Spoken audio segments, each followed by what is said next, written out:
We are back in action, boys. It has been a little bit. And, I haven't seen you guys in a little bit either. This is the first time I've seen you guys. I got Shane and Tyler in the studio. Boys, how we doing? How we feeling? Yeah. I'll second that. But also, we're just ready for talking some football, man. Yeah, dude, it's been a little bit. A lot of stuff happened. A lot of stuff happened fucking today. Like, today's been popping off with some news. We're going to chat about that here in a little bit. So if you're new here to the show, we are not back on our weekly schedule. Just a friendly reminder, if you're new to the show or not, we are just doing a episode here for June. We've got an episode coming out in July. And then beginning of August, we are back to weekly, what should also be live shows. Very excited for that. The live draft special was awesome. Probably the favorite episode I've ever done. Big fan of that. So we're looking to doing live again. If you're watching this over at youtube.com/Sparky3, you can see that we are doing no video today. As per usual, we have a shirt for this. Trademark Sparky3 Tech Problems. Had a tech problem with the cameras. I moved rooms. We got something cooking for our studio right now. It's going to be really dope. And got some camera issues. We're going to get that resolved hopefully by the next episode. Hopefully, honestly, by like Thursday when I have my next podcast for the Anime Plus. Hopefully it's resolved, or Saturday with Game Aesthetic. But either way, even though there's no video, make sure to like the video, subscribe to the channel, be a friend, tell a friend, or if you're listening on the multiple platforms that we're on for audio, follow the podcast as well as be a friend, tell a friend. This is going to be a big guest episode. We got 4 guests lined up to chat with. One of them's waiting on us right now. We'll pull them in here in a minute. Looking forward to all these conversations, get a lot of different insights on various teams across college and pro, different fandoms to chat about, something a little bit different from our norm. We got some general kind of conversation points we can chat about here today. Make sure to follow us over at Twitter as well, at TerribleFB Show, and check us out on our website, sparky3.com. You sign up for free or sign up for $5 a month and support us further. We definitely appreciate that for sure. And also, if you are a fan of this show by chance, and you want to be a guest on a future episode, the Discord is the place to be. That is linked down in the description below. Join the Discord, and you can potentially be a guest on a future episode. I know when we actually get back into like regular football talk, we're definitely wanting to do some guest combos. Get some guests on. Maybe every once a week, get a guest on. Maybe chat about whatever team. So definitely join the Discord and chat about some football with us during the season. Look forward to that. But boys, it's been a bit, man. It has been a bit.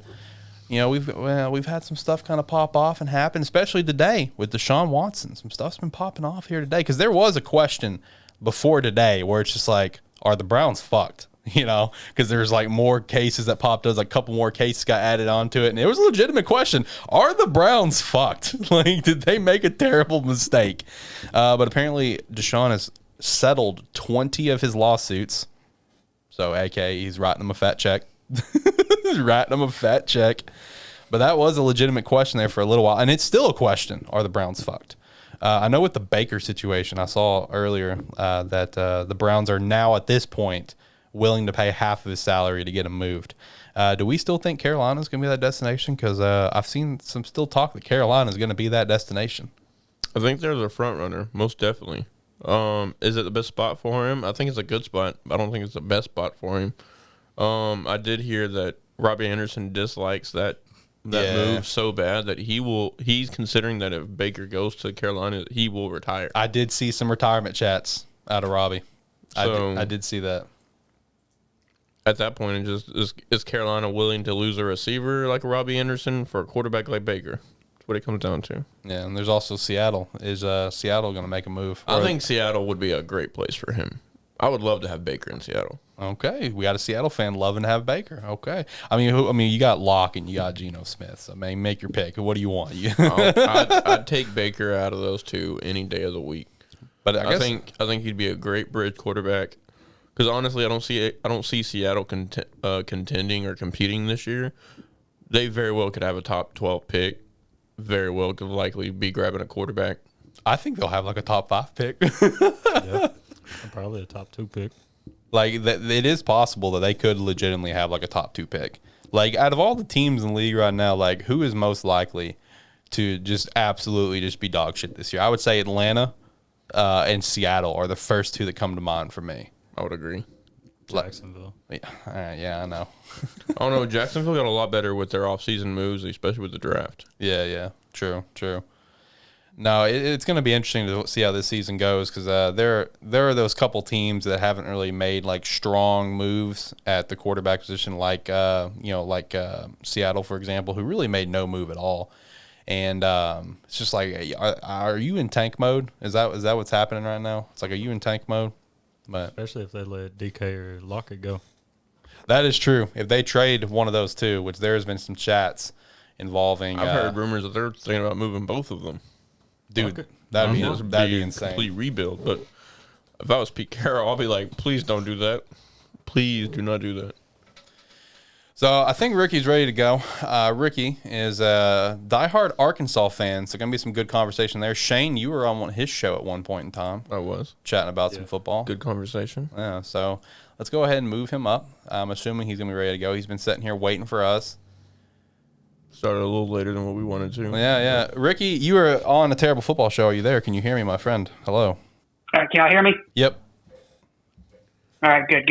Yeah, I switched my headphone set. Yeah, those things. So much. I gotta work with that thing before I can get it on any kind of podcast or anything like that. Yeah, we just got to figure out your Discord situation, but phone call is always a trusty second. So, Ricky, welcome to Terrible Football Show. How are you doing today? Man, I'm doing excellent. I've been looking forward to this ever since Tyler said, "Hey, we're going to do this," which has been, I think he sent me a message probably about 2 or 3 weeks ago, and we probably talk on Messenger now more than we have the last 2 weeks than we have, since fantasy football. So because we do talk a lot during fantasy football. So, but yeah, been looking forward to it. Been looking forward to being on the show with you guys. I get to listen to your podcast every once in a while. Y'all do a terrific job, by the way. Do a terrific job. I really expected. Like whenever I listened to I would think it was the live draft when y'all did the draft. Yeah.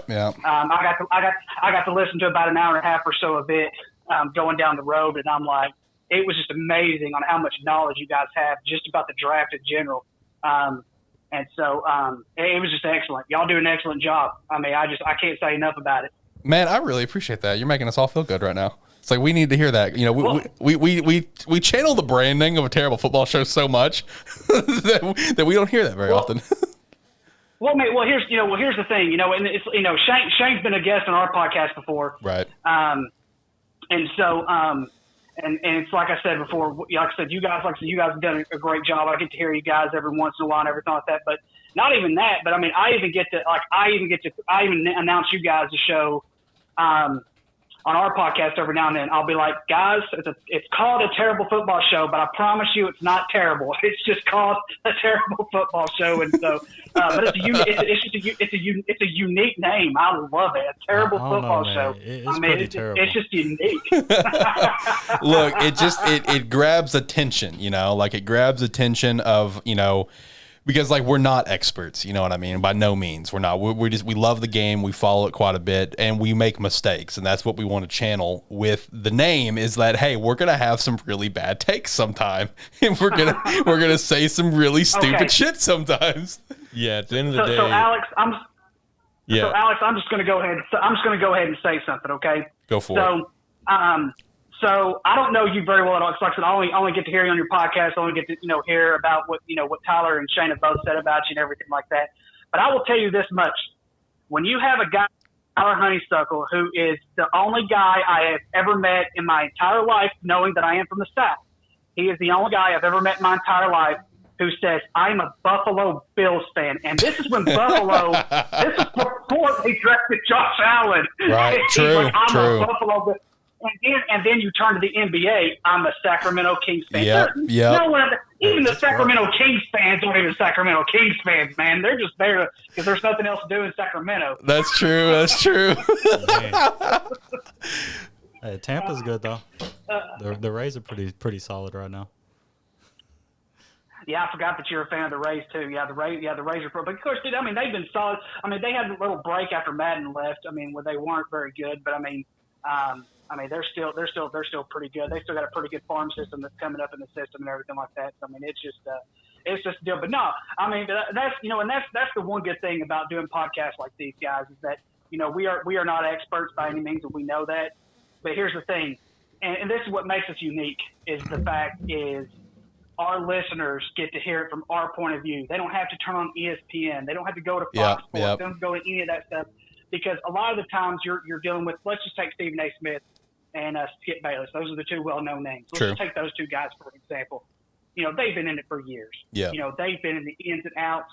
I can make the same predictions they make without having to go up and talk to a player. I can make the same predictions they make without even having to watch a game. I mean, it's just, that's what makes it unique. And I'll just be honest with you guys. When you guys go into the drafts and the trades and everything like that you guys discuss, Mel Kiper and Andy Katz are the best of the business when it comes to that type of stuff. But I'd rather listen to you guys, because you guys, even though we're not quote unquote professionals, you still know it. You don't have to get into so much depth like they do to know your stuff. You guys know your stuff, and I thought it was I just enjoy listening to you guys. Y'all do a very good job. Yeah, I think when it comes down to it, right, we're just three normal, everyday football fans that, some of us, especially here on the show, probably do a little bit more digging because we are such, football lovers of the game. That, we tend to kind of follow, what teams need to be good and so on and so forth. So I think that's what kind of helps. And we just trying to show, like, the passion that we have for the game, and show that, anybody that has a passion for the game, if they want to do something like this, they're more than welcome to do it. You just got to go out there and put yourself out there and do it. Yeah, which is a great segue into your show, Ricky. I mean, you've also got a show yourself. Why don't you chat about it a little bit, plug yourself, hype yourself up. You've been hyping us up, stroking our dicks. Why don't you stroke your own? Let's get it. Well, see, that's a good thing. We could talk around, talk shit all day if we wanted to. So anyway, so yes, so me and my counterpart, Brad, his name is Bradley Warbritton. Me and him both, we met in college. And this is not, I'm going to tell a true story real quick, guys. I'm not lying when I tell you guys this. We approached a radio station in 2007, 2008. We even approached a radio station, and we had an idea. The reason they didn't like the idea was because the way the broadcasting rules were back then, it would have been very hard for us to do something like that. And at that time, technology really was not, it wasn't at its finest. We were at the very early stages of even developing podcasts. True. They weren't even close to what they are now. And so last fall, we kind of got to the point where, like, you know what, we want to do something. We want to start our own podcast. Let's do this. And so I think it was late September, early October, we finally, put on the ball and said, you know what, let's do this. We have no idea what we're doing as far as getting a setup goes or anything like that. I mean, who does when they first start out? I feel that. We had to do research and everything like that. Of course, there's a lot more things that we still have to do as far as, getting better, as far as getting equipment goes. But here's the unique thing about all of this is that not only do we get to do this, but his wife is a media major. And eventually it's going to get to the point where she's actually going to do editing and producing for us. So it's going to get even better once we get going. We're just, like I said, we're still in the beginning stages of it, but our name of our show is Talkin Sports with Nooner and Forrest. Nooner because that's my last name. Everybody knows me by Nooner. When I played sports in school, they just called me by my last name. It was just that deal.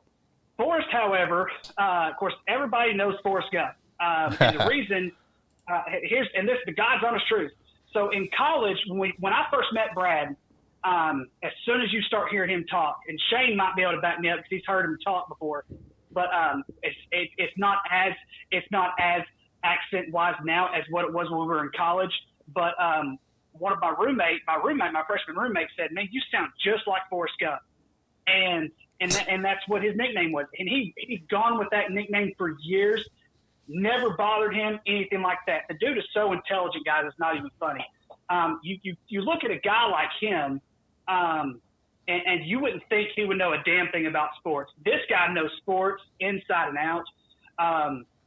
And, like I said, he's objective, like all of us are. He is unique in every specific way. I cannot ask for a better counterpart. He is just, we have done this together. We're going to continue to grow together. We've learned so much from each other. Just doing this, we've been doing this almost a year now. And so we're getting to that part. And so I'm just looking forward to seeing what the future holds with our show. and as well as you guys as well. I mean, like I said, all we can do is go up from here. And as far as at first when we started this first out, we said, okay, let's talk. We're gonna strictly do the Razorbacks, and then we're gonna add in a little bit of the SEC with it. And we've kind of grown from that because the simple fact is there's so much that goes on in the sports world. We try to implement and try to hit some of the big things that we can. And we don't get to do it all the time. But like I said, our main focus, we try to focus in on more of the SEC as well as the Razorbacks, especially when football and basketball season are here and everything like that. But we also try to implement everything else in because there's so much that happens in the sports world, guys. It's not even funny. And you guys can attest to this because you guys, y'all really zero in on the NFL. And you guys do a terrific job of that. You guys are able to pinpoint out some of the little things that I don't even see. And it's just terrific. And so during football season, we'll take all the SEC games, and then we'll pick up some of the big games. And, of course, I think you guys do a little bit different. I think you guys pick 10 games of your own of each, which that's terrific too because some of you guys, especially like Tyler Honeysuckle, who will go into Division II, Division III football that nobody ever watches. Dude, NAICA. The games that he has picked out. It's Lamar and Simpson, baby. Lamar and Simpson. I was like, what? Was it Lamar? And I'm like, maybe. I knew it was Simpson, right? It was like the Simpson Norse. Luther, that's what it was. Something Norse, and he didn't know what Norse was. I was like, it's Norse mythology. What do you mean? Like, what do you mean? You picked out this game. But, dude, I'm telling y'all, I have so much love for Tyler Honeysuckle just because the fact is he is a big underdog fan. That's true. When you hear about schools like that, of course, me coming, of course, I went to a small school, Williams Baptist University, and they're an NAIA school. So coming from a small college, even though I've peeked around from the bigger colleges and everything like that, some of these school names that he has pronounced, I know about them because of the NAIA schools, right? And even somewhat in the Division III schools. And so it's just it's unique in its own little bit of way.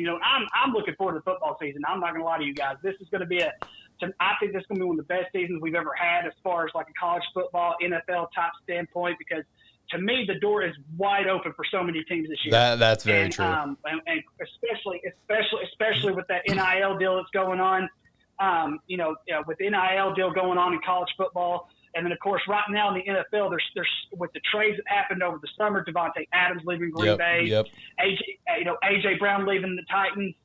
The door is wide open for so many teams this year, and it's just going to be unique. I'm looking forward to it and seeing what happens throughout this next coming season. Yeah, this is one of the craziest off seasons that we've ever seen, especially at the pro level. I mean, and at the college level as well because of NIL. You know what I mean? Who would have fucking guessed that we're into this off season in recruiting and the number one recruit in the nation flipped from Florida State to Jackson State? You know what I mean? Like, it's wild. And that NIL is blown off the doors for college, and the NFL has had the craziest offseason, I'm in my opinion, ever, with the moves like Devontae Adams, the Tom Brady retirement plus unretirement, Russell Wilson. That's a massive trade.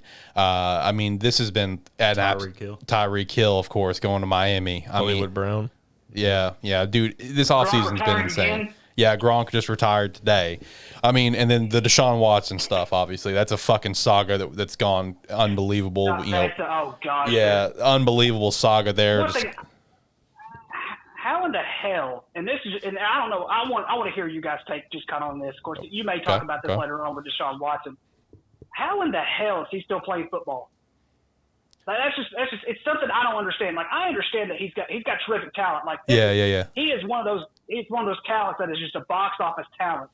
But you have, and listen, I am, of course, I am all for hearing both sides when it comes to sexual misconduct and things like that, because we kind of take that into, we almost kind of take it, we almost flip it to our own scenario. And everybody put in their own scenario, but he had another 24 counts? Yeah, it's like 24 or 26, and he paid off 20 today. And, of course, it made no sense to me for Cleveland to get him. Dude, that contract. Not right now. Maybe when this is all over with, that's just for a guy like Deshaun. And like I said, Deshaun Watson's a football player. Give him every penny of it. I don't care. But with everything that's going on off the field, there's no guarantee that he's even going to play this season. Man, I'll tell you, like it just to me really sung true of just how desperate Cleveland is that they were willing to pull that trigger and make that chance. Because like if I was a GM, like, dude, it doesn't matter the amount of talent Deshaun Watson has. There's no way I would have pulled that trigger. I don't care if it would have like maybe cost me my job later. And let's say Deshaun came up in the clear and went back to being a superstar. I don't give a shit if it cost me my job later as a GM. I couldn't make that move. There's no way in hell I would make that move. His salary for this year is $1. Yeah. His salary is for this year is stupid. It's $1 million. Yeah, I mean it's stupid. It's $1 for this. That's his actual salary for this year, because I know like the cap hits $1 million. Yeah, it is $1. Okay, so his salary is $1, but I know his cap hits $1 million. Yeah. So I mean, like the cap hits nothing for this year, and it's because Cleveland knew what was going to happen. You know what I mean? Because like the cap hit literally the next year for them is like $20-something million on their cap hit or whatever it is. But hey, and then of course you. Oh, I'm sorry. Go ahead. No, I was going to say, hey, let's jump into some other conversations here while you're here, because we do have some other guests that are wanting to hop on here in a little bit. You're a massive Arkansas fan. Shane is as well. How are you feeling about your Razorbacks coming this year? Expectations for 2022? Is the sky the limit? Is KJ about to pop off? Pittman's got a new contract. Pittman's saying bring it to Texas every year. I mean, not even for you, Ricky, Shane as well. Boys, how we feeling about the Razorbacks for this year? Is the sky the limit? And is KJ about to pop off? Because this is probably his last year in college. He'll probably go to the pros after this, I would assume. So how you guys feeling about being a Razorback fan right now? I'm feeling pretty good. So I'm going to go ahead. Do what now, Shane? Yeah, I was going to say you can take the first one. I'll go after. All right. So I'm just going to be dead honest with you guys whenever I speak on this. This year, Arkansas has a chance to do what it's never done before, and that's make a playoff. And I say that very lightly. And here's the reason why I say it very lightly. It's because we're in the SEC, where anything can happen on any given night. Fair. Alabama's going to be good, of course. We all know that's going to be one of those it's going to be one of those games where it's going to lean more toward Alabama, and we're going to have to bring our A++ game to beat them, because they're going to be better than what they were last year, even with Bryce Young returning. They've got a defensive end that's returning that's very, very good. They're going to be solid. They're going to be Alabama. I don't think you're going to see Alabama last year, this year. And I could be wrong about that. I don't see Alabama being bad 2 years in a row. And they weren't even really bad last year, but last year they were at a spot where we were not used to seeing them at. And so I'll just go ahead and go down their schedule real quick. Cincinnati should be a win. Cincinnati's not going to be near as good this year as what they were last year. Not. They're not going to be. They're not going to be a pushover. Yep. I don't think it's going to be a pushover game, but I think it's going to be at least a 2-3 touchdown game, for the simple fact that, like I said, they're not near as good. They're not near as solid No. As what they were last year. And I think they proved to everybody they did not belong in the playoff last year. And that's all I'm going to say. And then, South Carolina is going to be testy. I could see sky's the limit for South Carolina this year, guys, because South Carolina bringing in Spencer Rattler, which I don't think he's that great of a quarterback, but he's a better addition to what they already have.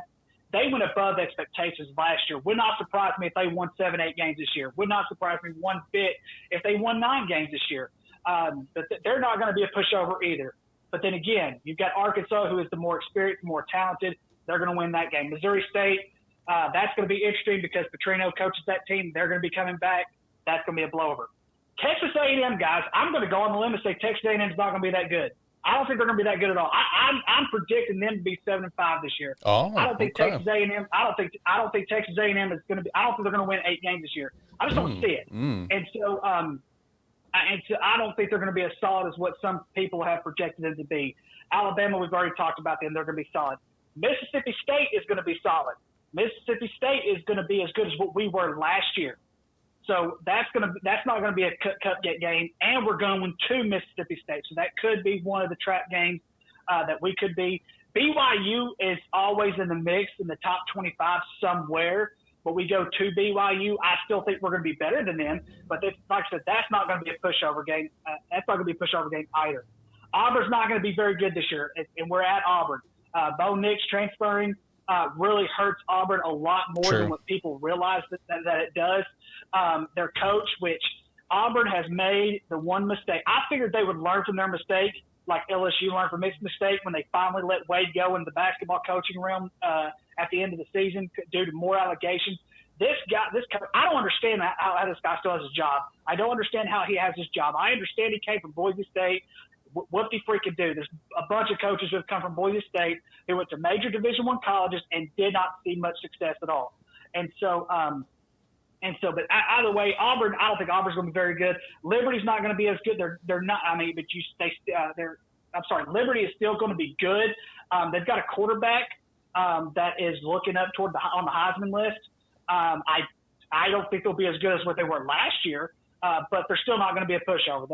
With Hugh Freeze coaching that team, they're going to be all right. They're going to be okay. Ole Miss is not going to be very good this year. You guys saw them without Matt Corral last year. They do not have a quarterback right now who has. They got to get a quarterback to step up. Lane Kiffin will figure it out, but I don't see them being very solid. LSU is not going to be solid. Brian Kelly, his first year, they lost, I think, 13 to the transfer portal. If I'm not mistaken, it might have been even more than that. And they weren't very good last year. So, I mean, I don't see them being very solid. Missouri's Missouri. So, like I said before, Arkansas, with the schedule that they have in being in the SEC with a couple of track games and things like that, I could see us going 9-3. If I were to say today that this is what I could see us at 9-3, but I could also see us going 11-1 just as easy as I can 9-3. Okay. Shane, what about you? Are you kind of in the same realm? Are you kind of feeling the same thing? Yeah, in a sense. I mean, I think our floor is still pretty high. I mean, I have some different opinions on some teams that we're playing and things like that, but I still agree that with what we have returning and how other teams have what they've got coming back, we're definitely, top 3 in the West, at minimum. And then potentially, depending on those swing games, and I think the biggest ones right now are, Texas A&M, Alabama, BYU's a tricky game, South Carolina's a tricky game. And I mean, honestly, those 4 games are really the swing games, right? I think those 4 games are really going to determine the season. Because if we come into the Alabama game 3-0, beating Texas A&M, Missouri State, or 4-0, beating Cincinnati, South Carolina, Missouri State, Texas A&M, coming in Alabama, that place is going to be rocking. Because at that point, it's probably going to be 2 4-0 teams. Most likely, we're going to be in the top 15, top 10. College game day. Most likely going to be college game day, and it's going to be a night game in Fayetteville. That place is going to be rocking. And the fight that we gave Alabama last year, and people say, oh, Alabama's going to be good this year. Alabama's going to be – I completely agree. But at the end of the day, they're still Alabama, right? Everybody says they were bad last year, but they still played for a national championship. It's like, I mean, at the end of the day, they're Alabama. So, I mean, that's always going to be the game to watch, and we haven't beat them in, 12 years? I think the last time we beat them was 17 years. 2006. Yeah, 2006. 7 was the last time we beat them. So, I mean, if we can get that game. I thought it was 6. It was something like that, 2006, 2007, somewhere in that range. Whatever the kicker was. Yeah. Because there was a lot of kicking jokes. Floating around. But, I mean, I agree. I mean, I think, our floor is probably in the 8-9 range, and our ceiling, if we can swing that Alabama game, because, like I said, if we start off 4-0, it's going to be a night game.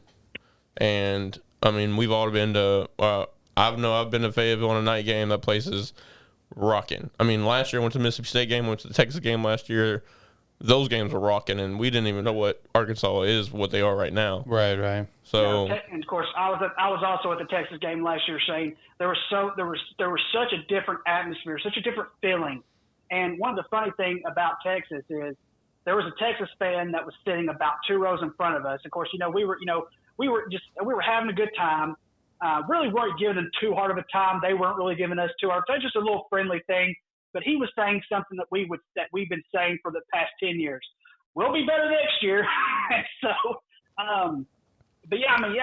like I said, that just different atmosphere. Winning that game right there solidified Pittman's legacy, because now we were at the very bottom when he got here. Like, you could not go too far from the bottom as what we had it with Chad Morris. You just can't do it. It was that terrible, guys. Okay, I would rather have Smiley. Okay, what was his name? John Smiley or whatever. John his name, Smith. the Mr. Smile guy. John Smith. I'm not even an Arkansas fan, but that guy was a joke. See, and that's where I'll kind of differ from you. I will never, ever, ever, ever say I will take John L. Smith over anybody in the world. I will take John L. Smith over Chad Morris in a heartbeat. The talent difference that Chad Morris had compared to what John L. Smith had, but yet they still performed the same records.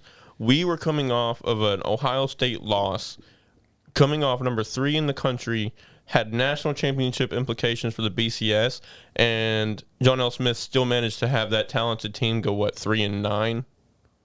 Okay, so here's where I disagree with you, all right? Here's where I disagree with you. I have a source that I have talked with that was with the Chad Morris era, that was with mostly in the Chad Morris era. And I'm telling you, and he even told me that they had just as much talent as what they did whenever John L. Smith got there. And hold on before you say that, because they didn't show it on the field. But he even told me in general, Chad Morris bought a house in Fayetteville. It was like a $2 million house or something like that. It was huge. Yeah. You know how many times he stayed in that house? Very rarely. 3 nights a week. Very rarely. I know he spent most of his time. He spent most of his time in Texas. He hired a maid to clean his house up once a week. He was rarely in there. His family never moved up to Fayetteville, had no plans to move up to Fayetteville, and his football players knew it. So, no, that's where I disagree with you at, because even though, I know John L. Smith should not have ever been a head coach, but Chad Morris should have never been our head coach either. And I'm telling you right now, I would take John L. Smith day over than I would Chad Morris, because here's the thing. Chad Morris gave us hope whenever we were in the top 25 recruiting class. After his first season, he had a top 25 recruiting class, gave us hope, and had a 2-win season afterwards. So, no, I would still take John. That's what I'll take John L. Smith. I mean, I agree. And where Chad Morris messed up is he lost the locker room, right? Yeah, he did. From the get-go, from his very first from the very first press conference. All right, everyone stand up. Whatever he did. Yeah. I look back on that now. It's just like, all right. I know you're the head coach, but come on now. These are college kids. You're not in high school. Yeah. So, I mean, from the get-go, he lost that room. And, yes, we were talented. And, I have sources, too, that were tied to Fayetteville and that team and worked for the team. And they said from the get-go, even though we had guys that were more talented than guys that he wanted to bring in, he still wanted to play his guys. Yeah, he did. So, I mean, of course, the guys that were already there, they were already thinking, okay, I'm transferring out. There's no point in playing here, because even if I'm better than this guy that's coming in, that's transferring in, he's not going to play me because he wants to play his guys. Yep. But on the flip side, I mean, I just can't get over John L. Smith butchering a championship caliber team. I mean, we had all the talent in the world. I mean, that was still a Tyler Wilson team. I mean, we still had a Kobe Hamilton. I mean, that team was loaded with NFL talent. And to go 3-9 with that is mind-boggling. You just got to smile. Wasn't he on the staff though? He was a special teams coach. Here's the difference between John L. Smith and Chad Morris. John L. Smith was already on the team.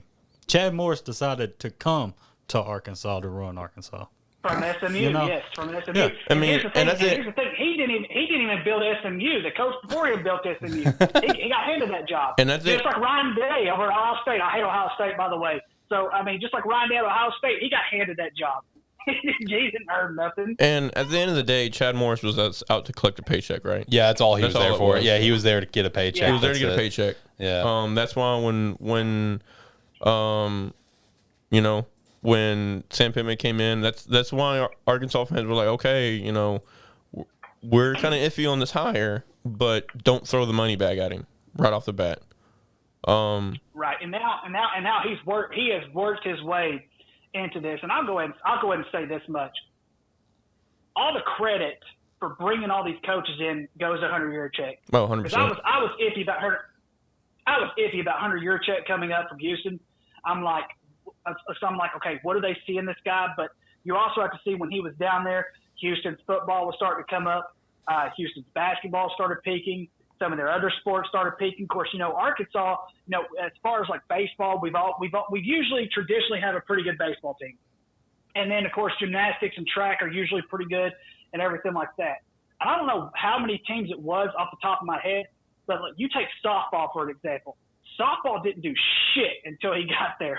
And now softball's doing so well that even though I know they lost to Texas, but of course Texas ended up going to the championship to face Oklahoma, and of course they ended up getting beat. But still, you lose to a hot Texas team in the super regionals.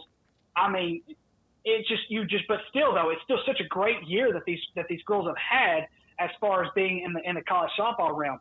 And even some of these other schools like women's basketball, Mike Neighbors, it's hard to coach girls. It's hard to coach girls basketball at the University of Arkansas, because even though that we are the top school in the state, you still have to compete with UALR. You still have to compete with Arkansas State in recruiting.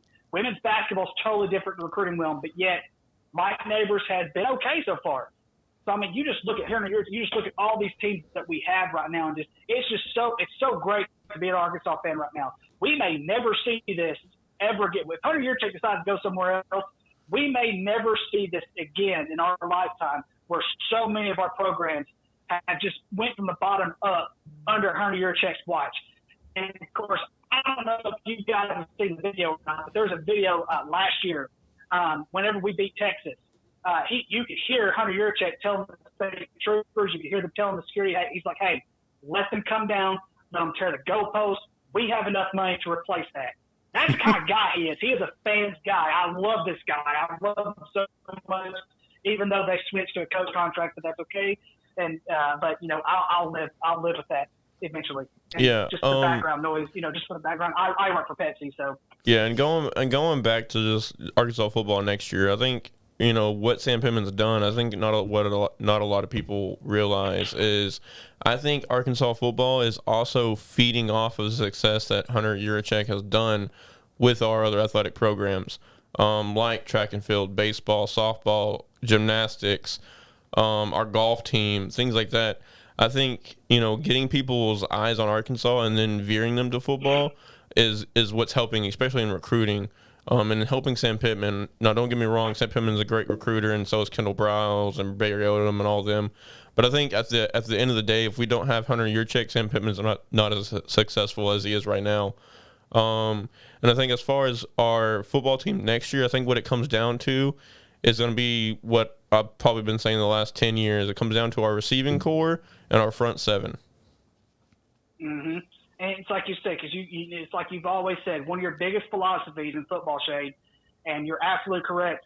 If you have an offensive line and the line of scrimmage on both build ends, the trenches. Line of scrimmage on both ends, you have a chance. Of course, and I don't know if you guys have looked at 2023's football schedule, because it's already published, but it's already been set.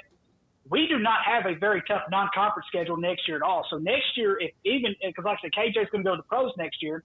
This is going to be a perfect time for a rebuild year, because our first three games are Western Carolina, Kent State, and BYU, and they're all home games. Hey, don't forget about FIU.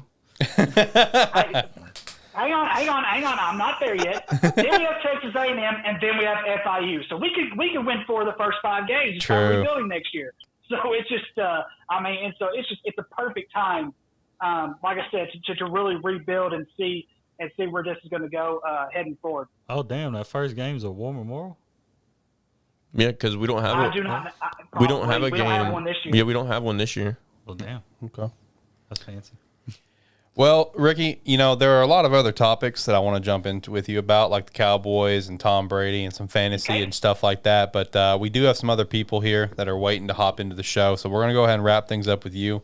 And we'll get you back onto the show, maybe even next month. We're doing another episode next month. It's a big guest episode. And then, we'll figure out your Discord situation where maybe you can be a guest on during the regular season. And maybe both of our casts can maybe collab together, have a good time there. But we are going to wrap things up with you here just so we can get someone else in. Hopefully you understand on that. But, man, I do hate that we got to go ahead and let you go because, man, I love your energy. I love this guy's energy. I really do. So I hate that we got to let you go. I try to bring it, man. Yeah. Now, so before you let me go, Let me point out a couple things. Number one, if I could do this for a living, I would, just because the simple fact is I can talk about sports all day, any day. I used to work with a guy that's all we did. And there were people that come by doing a little sports center deal that da-da-da. They would do that every single day to us because they knew what we were talking about. And the subject we were talking about and everything. And number two, be sure if you guys want to listen on top of a terrible football show, Nooner Forrest show, we're asking for tonight. Tonight, we're going to have a special guest, guys. We're going to have Lauren Graves, who is a former Arkansas softball player, is going to be on our cast tonight. So I'm looking forward to having her on. Hey, guys, I appreciate y'all having me on. Anytime you guys need me, just let me know, and I will fill in. Like I said, anytime you need me, just let me know, guys. Y'all been great. I appreciate y'all for having me on. Hey, man, I appreciate your time. Before we let you go, one quick question. Favorite player of all time? Go. Favorite player of all time? That's easy. It's Kobe Bryant. So are we talking about football or just that? Are we talking about any sport? Well, I like the Kobe Bryant answer, but also give me a football answer. Football answer is pretty tough. I'm gonna have to go with Emmitt Smith. Smith was just one of those guys. He was just one of those guys. I understand that he also played for other teams besides the Cowboys. He was just one of those guys who just loved to play, and you could tell every single time he carried the football. And even today, the way he talks about it today. Emmitt Smith is probably on my all-time favorite list.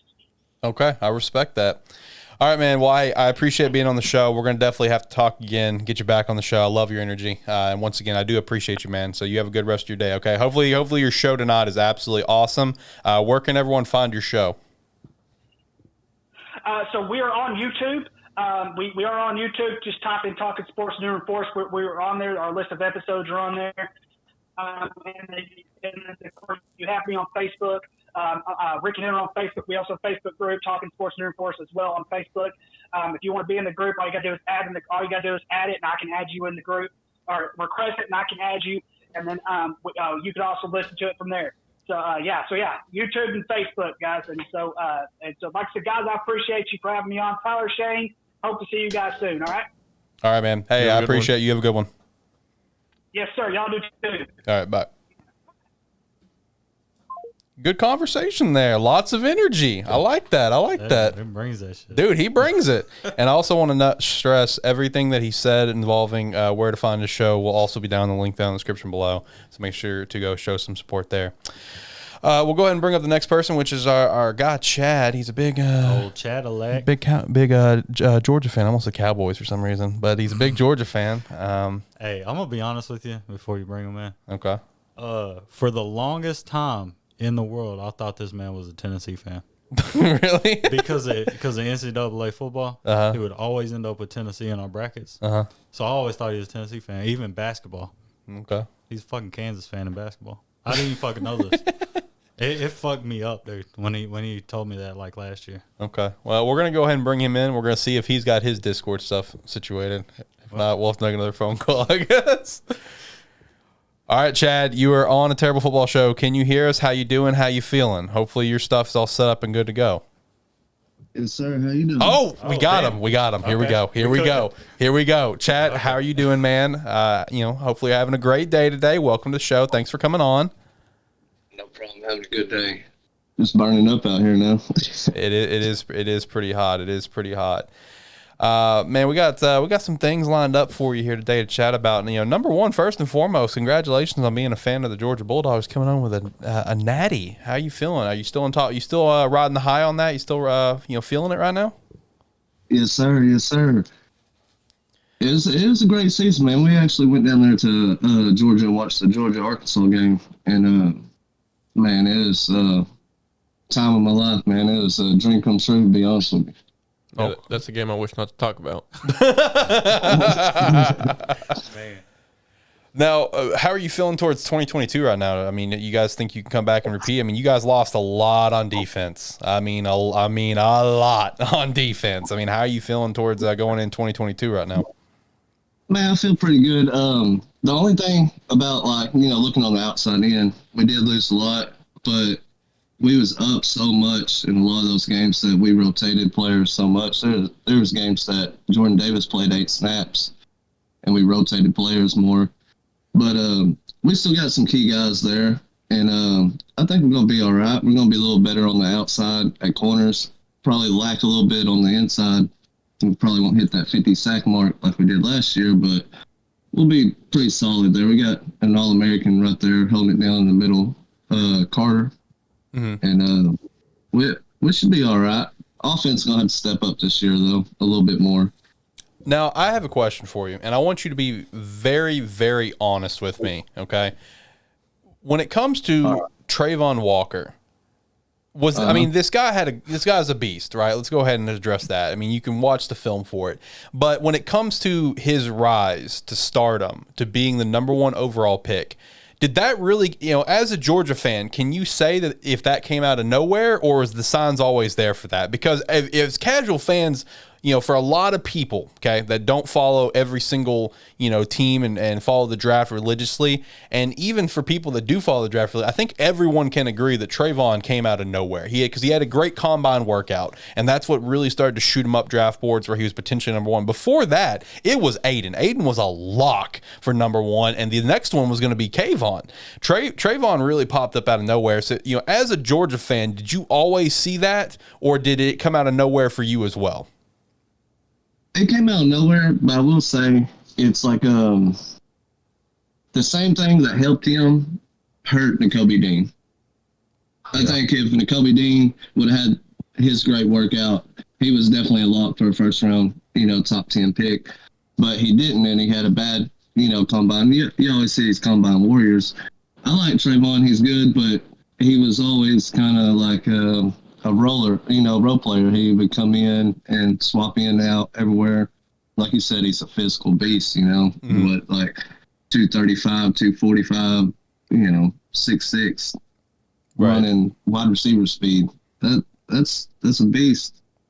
But he could be a bust because of that, though, too. Because he's so raw. So that was going to be my follow-up question, because if you follow a terrible football show at all, then you may have come to know that my number 2 team is the Jacksonville Jaguars. And while I don't hate the pick necessarily, I think the Jaguars, I don't hate the pick, okay? But I think the Jaguars had a massive, massive miss on not taking Aiden.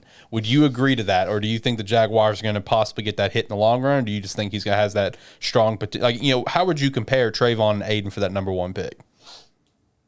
I mean, we saw what happened in the Orange Bowl. I think we shut down Aiden. Fair.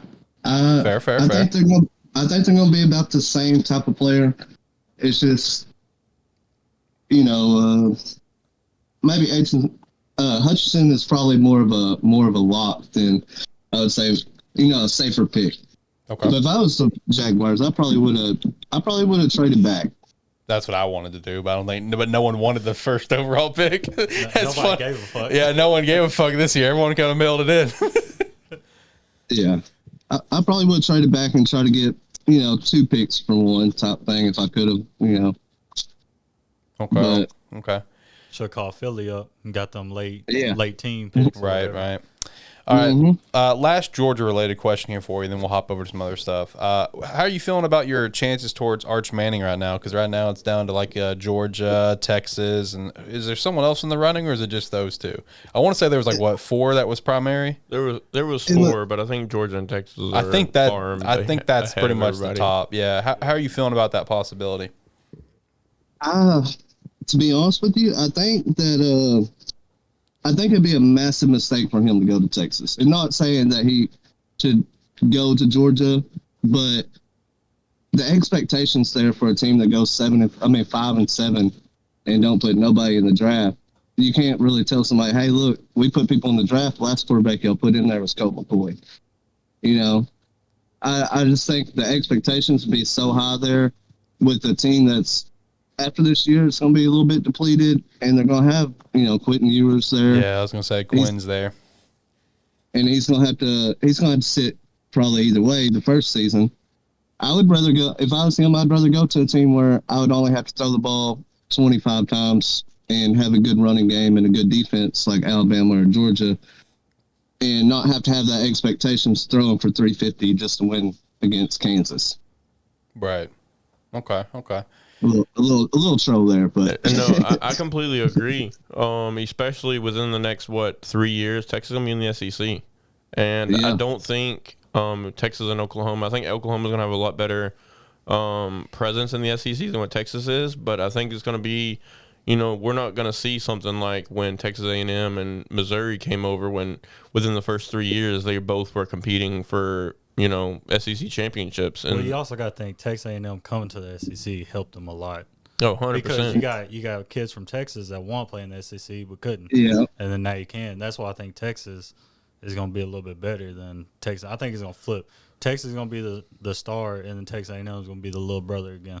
See, back to being a little bro. I agree, because, at the end of the day, it's UT, right? It's the branding, right? It is, yeah. But Jimbo got a lot of fucking money, man. But that's what I'm saying. But see, the thing is, though, with that, at the end of the day, I've said this on the podcast multiple times. They're paying, what, $50 million to go 7-5? Exactly. When's the last time they won a SEC championship? Exactly. Been here 11 years. You really have to go back to the last time they were even competing was Johnny Manziel, and even then they didn't make it. Yeah. They've always been kind of competing in that top 3-4 in the SEC West, but other than Missouri, they haven't been. Those two teams haven't been in an SEC championship. And look, I'll go ahead and say it too. Even whenever they were part of the Big 12, Texas A&M, while they were good, they were not that good. Yeah, Arkansas State fucking beat them one year. If we want to talk Texas teams, in the Big 12, up until they left, it was Baylor, and even Texas Tech had their run with Graham Harrell. Texas Tech was dogs. Yeah, Texas Tech was some beast. Texas A&M has always been the little brother. Yeah. But I actually have a question. I want to go back to Georgia real quick, especially like with Trayvon Walker. Now, do you think, he was Trayvon Walker was kind of overseen, and it kind of popped out of nowhere because, that Georgia defense from last year was so good that maybe Trayvon Walker was just maybe overlooked, especially with players like Dean and Jordan Davis holding down that front seven that, in my eyes, those were two top 10 players. Especially on our draft boards. We were surprised that Nakobe Dean dropped so late. Very surprised. Third round, right? Yeah. No, it was like late. Mid-second. I thought it was third. Or it was either late second or third round. It was third? Okay. Well, I had him, top 10 in my – I think I had him going like 10, 11, 12. Baltimore or Philly. It was one of them. Yeah. So, it was definitely in the top, 14 teams or whatever. And for him to drop third round and Trayvon to kind of pop up, do you think it was more of, what he did in the combine, or was it just him being overlooked by the other talent that was on that team? I think it's a little overlooked, but you got to also think they had Anderson in there, which he got suspended halfway through the season. He probably would have been a first round. He's projected first round. Channing Tindall was in there, Dean, and, they just had so many monsters in there. They don't always, it's not like a superstar brand of defense they played. They played like if a guy was on the outside, they would cut him inside for the next guy. And I think a lot of that kind of pops on tape too. Like when you watch, and he needed to, in my eyes, if he needs to work on something, it's finishing when he gets back there. He gets to the quarterback, but he needs to finish. There's a lot of plays against LSU in the SEC championship that he was back there all over Burrow, had his hands on him, but couldn't finish the tackle. Same thing with Bryce Young last year in the SEC championship. I agree. I feel like that could come back to really bite the Jaguars. I agree, but it's also a Jaguars pick. Let's be real. But also on the flip side, though, you were talking about how y'all kind of shut down Aiden, and I think that kind of woke a lot of people up, especially me watching that game. Y'all were sending double teams at him every down almost, and I think that's going to be his big issue because he's gonna be facing offensive linemen that are that kind of SEC size, and if not bigger and faster in the NFL, and they're gonna be throwing double teams at him. Now, given Jacksonville do have a decent front seven to where they won't particularly may have to worry about that as far as Aiden getting double teamed all the time because they have to focus on other people. But definitely if he starts making some noise in the first 3 games, he's going to get double teams thrown at him, and he's going to get cut blocks thrown at him from running backs, and he's got to learn how to get off of that. Hey, that's just going to free up the other Josh Allen. Josh Allen 2.0. The thing I want to know, because I don't watch a lot of Jaguars, is he going to be hand in the ground defensive end, or is he going to be a linebacker hybrid? They currently have him listed as an outside linebacker. Yeah, what I'm thinking, he's going to play something like a Von Miller. Yeah, because that's what Jacksonville runs for their defense. So it's going because I mean, Josh Allen. I think Josh Allen's listed as an outside linebacker. Yeah, okay, so I mean, it's going to be the same thing. I mean, you're just going to have two very fast, physical outside rushers from both sides. So I mean, I mean, Jacksonville's going to stink. I'll go ahead and address that up front. I mean, there's the writings on the walls, but they're at least going to have a good pass rush, like for sure. Yeah, for sure. You got to have either a defense line or offensive line to be. You know, you got to build in that stuff. Yeah, there you go. Got to build the trenches. We say that all the time on this damn show. You got to build it. Yeah. And I think the only exception to that rule is Cincinnati from last year, right? Bro. They just had so many had so many weapons and were so fast on the edges on offense and defense, even with Eli Apple stinking, that they were just able to just put up 70 points a game. I mean, it was kind of ridiculous. But once they solidify that line of scrimmage, Cincinnati's going to be, dude, I know, ridiculous. They made some big moves this offseason to build up that line because that's what I mean. That line that has got to be one of the worst offensive lines to ever play in the Super Bowl. Like, it's not even close. Like, I mean, dude, Burrow was sacked like how many times throughout like playoffs and regular season combined? It's like what 90 something, I think. Yeah, I mean, it's some stupid amount, and then like what Chad's saying, like 8 times in the Super Bowl. I think it was like what 12 times against Tennessee, dude. Yeah, dude, how is this man not dead? Like, there's so many Andrew Luck comparisons there where it's just like, hey, if you don't protect this guy, he's gonna retire early, just like Andrew Luck did. So you got to watch out for that. I ain't gonna lie though. Bama's got the same issue. Okay. If they don't address that, they're gonna get caught this year. Watch. I agree. I think offensive line for once is probably one of Alabama's weaknesses. But the thing is, their bad offensive line is still better than half the SEC. Yeah. So, that's fair. I mean, and given with a talented quarterback like Bryce Young, yes, he went down more than what we typically see of an Alabama quarterback, but you also got to think that's also somewhat on Bryce Young because he's holding the ball longer to get out of the pocket or escape. Playing hero ball. Yeah, exactly. So I mean, that's kind of on him as well. But I mean, we'll see what they bring this year. Yeah. Now, I was kind of curious your thoughts on a couple other college-related topics, just not to Georgia. You know, we already kind of touched on it a little bit involving OU and Texas. But, you know, what's kind of your thoughts on all of this college conference shakeup that we've got coming here soon? Because obviously OU and Texas coming to SEC, you know, we're going to get some shakeup there because they're going to naturally go to the West. You know, Bama will now be part of the East because they've, you know, probably Auburn as well, I think. Yep. But then we also got some other moves. You know, UCF. They're not doing divisions. They're not? No. Okay. Well, they're going to do pods. Yeah. That's right. I remember seeing that now. And then, you know, we got some other moves like UCF, BYU, Cincy, and Houston all going to the Big 12. Sun Belt has had some stupidly insane growth, you know, just this offseason alone with the news popping out. Conference USA, is it dead in your opinion? Because I feel like it's dead. I mean, they lost so much. How are you feeling towards some of these conference changes we got going on? It's pretty exciting. It feels like we're playing an NCAA game right now. Yep. Yeah. I mean, I think the Big 12 been needing to add some teams. The big grab out there is still out there. I think it's Notre Dame. Somebody needs to grab Notre Dame, and I think it's the ACC because their brand is not too great at the moment. I think it's just like really like one team, and then whoever's got super seniors on their team is going to be, you know, like a all senior led team, right, like Iowa State a couple of years ago and stuff like that. But the Oklahoma and Texas thing is going to be a real shakeup, man. I don't know how it's going to play out. I think, honestly, Arkansas is probably going to lose the LSU rivalry game. And it's going to shake some things up because, you know, like, who is your rivals? Because you're only going to play 3 teams every year. And you know not everybody can play everybody. You know, all the LSU, Florida, Alabama, and Georgia, they, you know, everybody considers them their rival. You know, Georgia's got 4 or 5 rivals, but how many are true rivals that you want to play every year?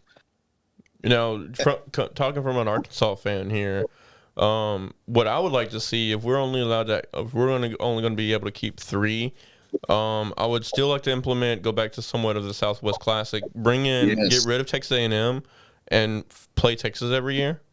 I think that one does need to come back. I think that'd be a dope ass rivalry. I'm not an Arkansas fan at all. I'm definitely not a Texas fan. Fuck you, Brady. It has to. But I would definitely love to see that come back. And then honestly, like I grew up, with LSU being the last game of the year, the Friday after Thanksgiving. Yep. I like that rivalry.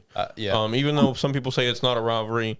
I mean, I was in Baton Rouge in 2007, 2006 when we upset them in the 3 overtimes or whatever. And great game. I was 13, 14 years old getting beer bottles thrown at me. So I mean, I think just me personally, I have a personal like hatred towards LSU when it comes to that game, but it also brings excitement, right? I think that's a game you have to keep. And then for the third one, I just have a feeling, I don't want to see it, but I have a feeling they're going to keep Missouri. Yeah, they will. It's too new. Yeah. It's too new. They've built that trophy. Yeah, they're going to try to push that. Who's Missouri's rival besides us? And it's Vanderbilt. It's kind of made up, you know what I'm saying? But like, they don't have one. No, they don't. And, I've said this before on the show at some point in our history, but, like, rivalries like the battle line rivalry, like, like those makeshift, like, those are the dumbest rivalries. Rivalries are built. They are not just randomly created like, oh, hey, we're going to be rivals now. Like, rivalries are built through games. I'll look some up real quick. I think, be honest with you, I'd like to see us, Texas A&M, Texas, in Oklahoma, and if you had to kick out Texas A&M because Texas and Texas A&M don't get along, and they want to cry about it, I want to see us play Ole Miss every year. I agree. I would like that, or Auburn. Yeah, I think especially with a fake rivalry, Ole Miss and Arkansas throw some bangers out there. That's true, and I think Auburn too, especially with the last 2 years, Arkansas losing over 2 bullshit fumble calls, pretty much in both of those games. I think that's kind of built some hatred, especially for Arkansas fans. Like, every time, last 2 years we played this team, like, we get joked by a fumble no call. And, there's other things that happen during that game. And as far as Ole Miss, I think as long as Lane Kiffin's there, that's definitely a rivalry that we can talk about because, Lane Kiffin used Arkansas multiple times to get more money wherever he was going to go. So, yeah. Yeah, I would say, this is obviously from an outsider looking in for, like, let's say Arkansas rivalries. Drop Missouri for sure. That's just a makeshift thing. I know they won't, obviously, but that's just a makeshift bullshit rivalry. And honestly, with Texas coming in, I would drop Texas A&M for sure. For sure. And I would focus on Texas, LSU, and Ole Miss, honestly, because, like, again, I'm not an Arkansas fan, but those Arkansas Ole Miss games, like what Chad's saying, man, they can put on some bangers of some games. And plus, how Arkansas has gotten shafted a couple times, how Arkansas has pulled off some bullshit, some 4th and 25. Yeah, the 4th and 25, like some bullshit like that. I think that's a rivalry to talk about right there for sure. Yeah.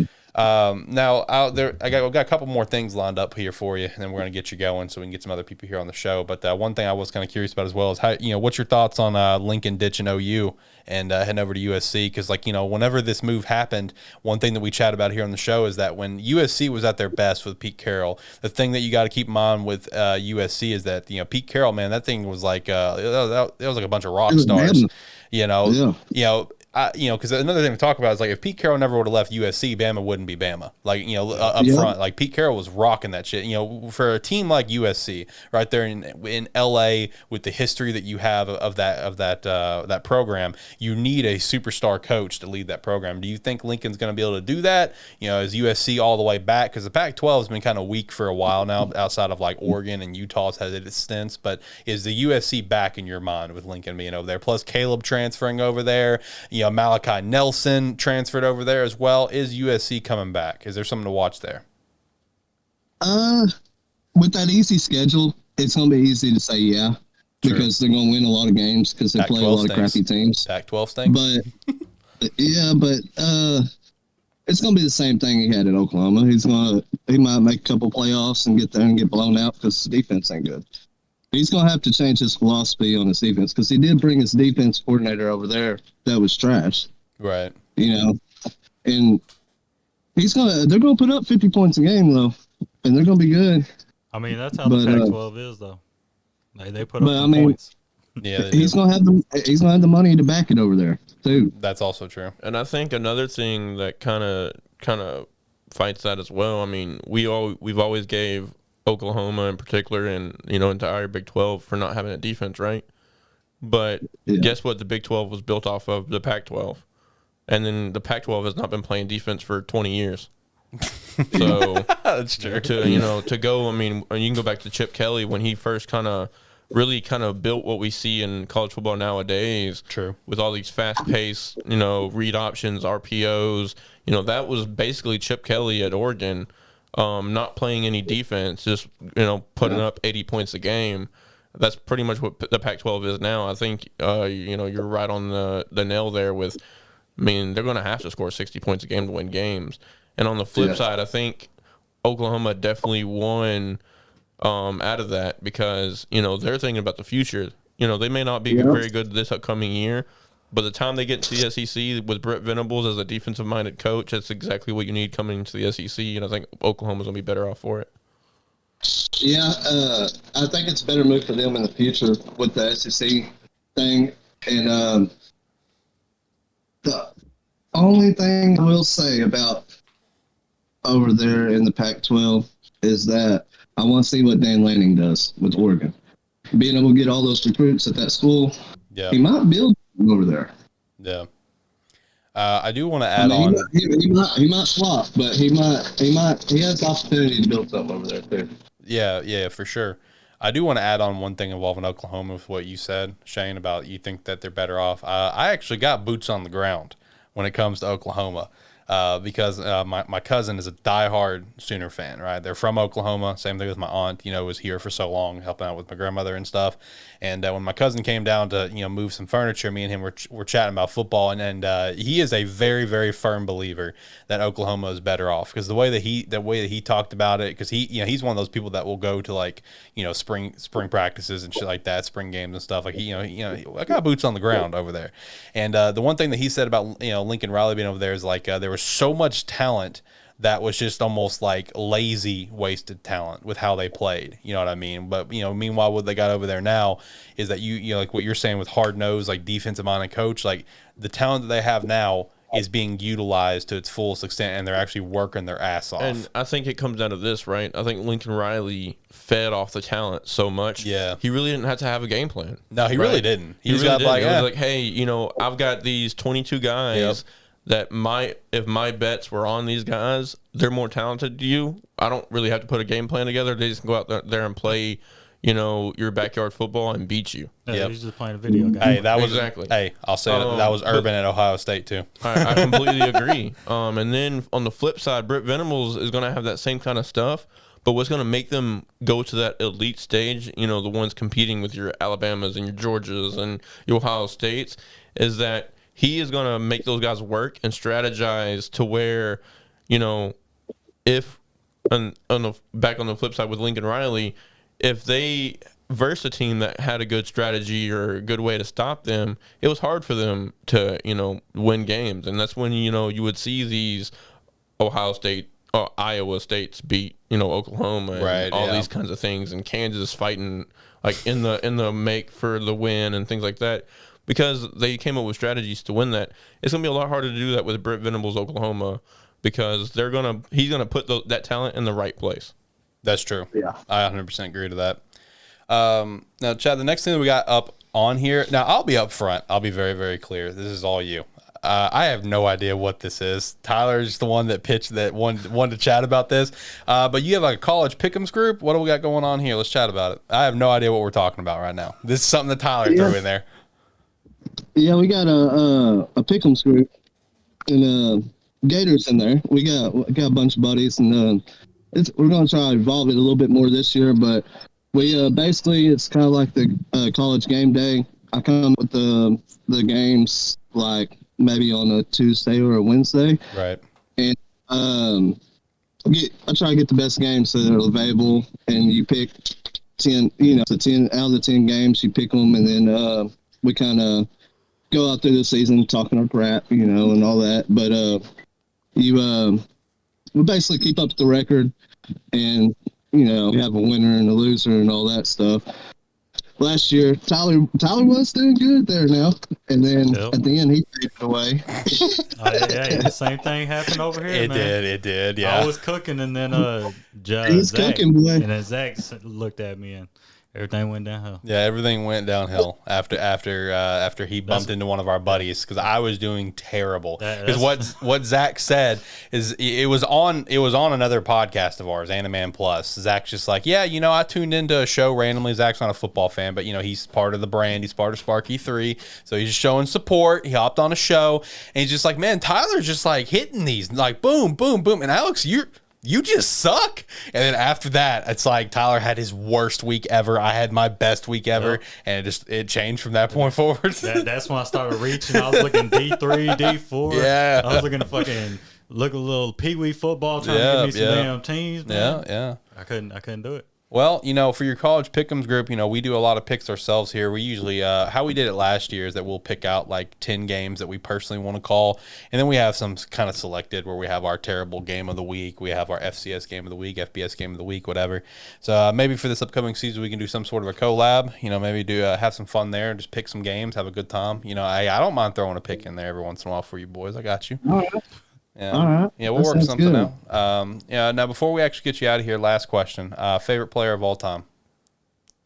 Favorite player of all time. Yeah, if you answered how you want. If you want to give me favorite college player and favorite pro, favorite pro overall, whatever you want to do.